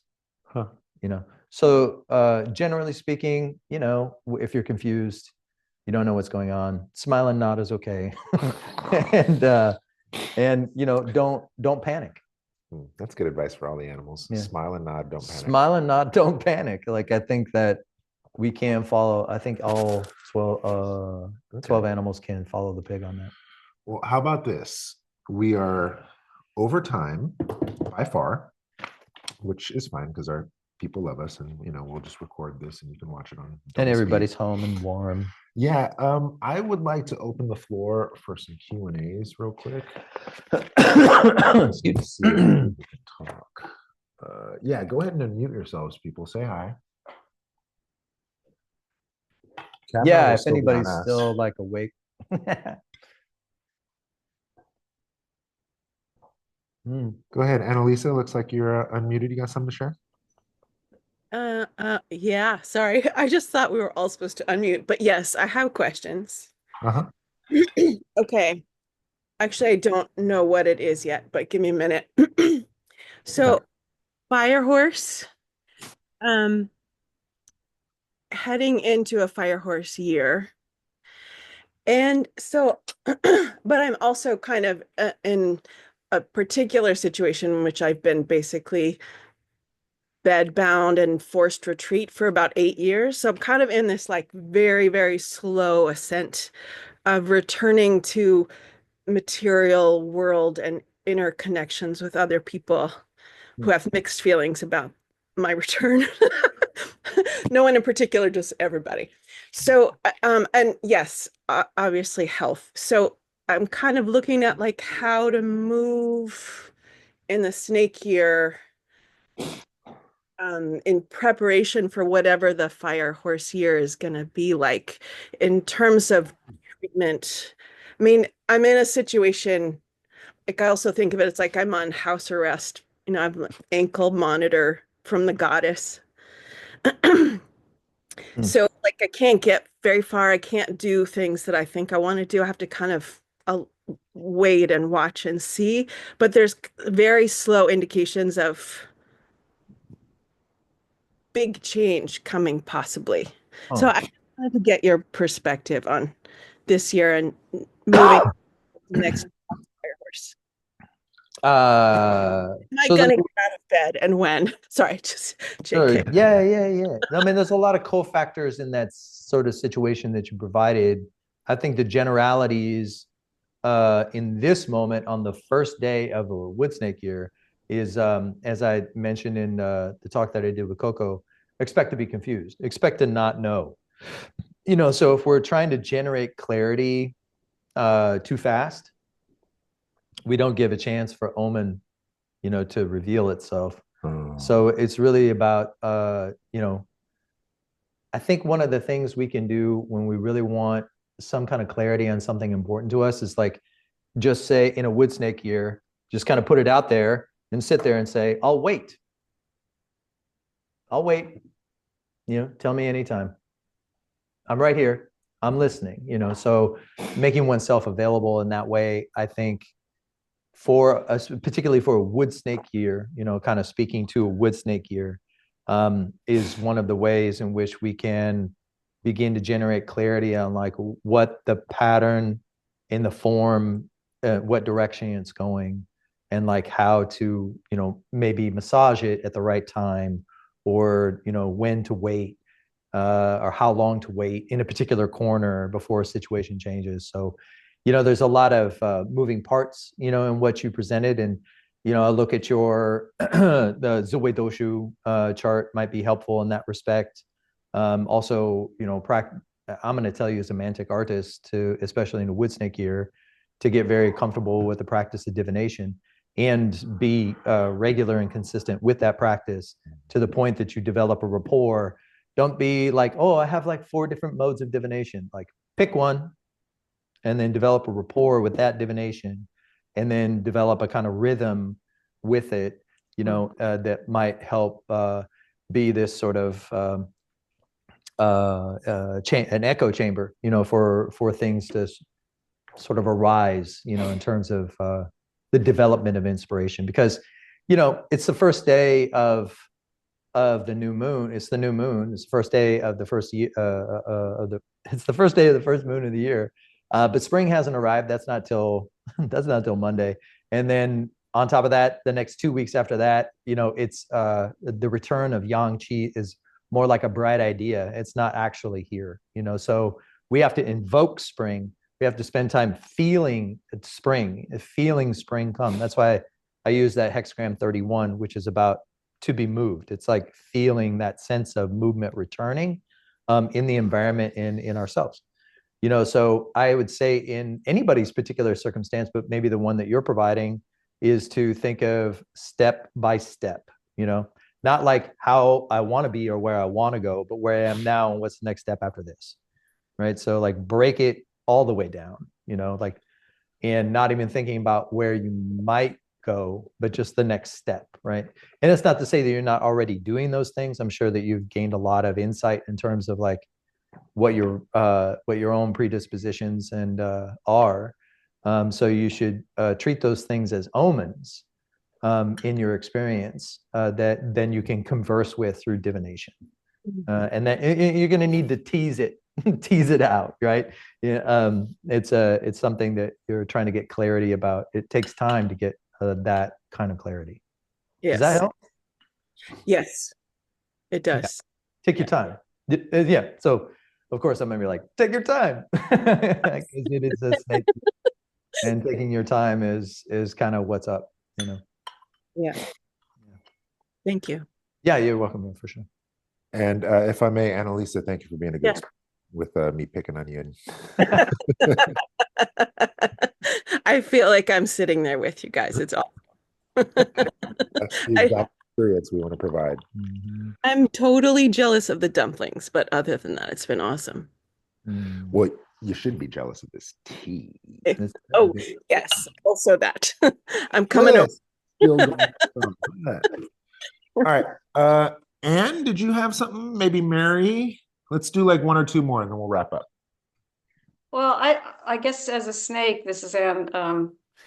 I don't ever have a feeling really of slowing down, I guess, or being cautious now. So Seanan was saying in this year, snakes should not just sort of jump in.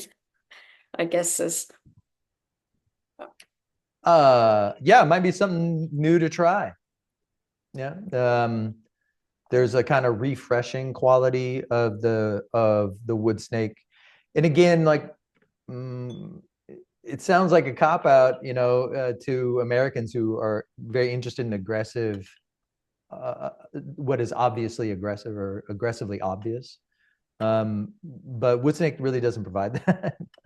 It's sort of like, well, if those are the patterns that you've been operating with, generally continue, you know, like, but it might eventually be like playing 4 weeks of Call of Duty, you know, like where does it break down? Does it break down?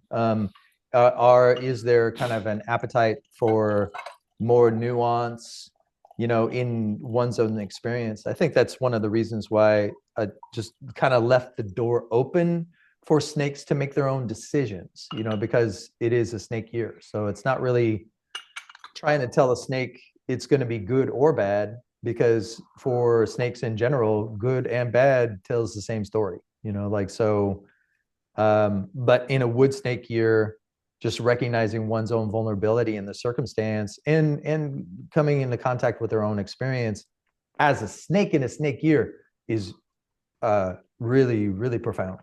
Yeah, super profound. So I wouldn't want you to miss the opportunity. Thank you. All right, we got time for uno más.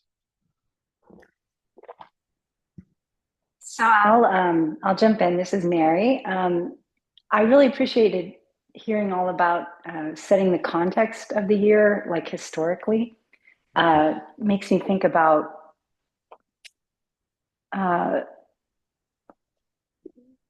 what I experienced when I was a little kid, you know, especially when you're talking about the 60s. And it's very interesting to me because it feels like everything right now, I can feel that very much, that cycle. It feels like there's been this thing that's been present throughout my life in this political sphere and the reverberations of that. And it just never has shifted. So it's just interesting to think about it using this lens. So I just want to make that comment and just share appreciation for just that information that you shared.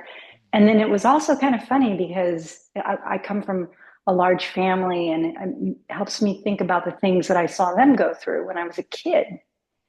So it's kind of helping me reflect on the past. So it's kind of fitting in with the theme of, just reflecting on the past. But what's really funny is when you were talking about the animals, the whole horse thing really resonated with me, even though I'm a tiger. So I just really, we'll probably go back and listen to that horse part again. Horse and tigers are homies, by the way.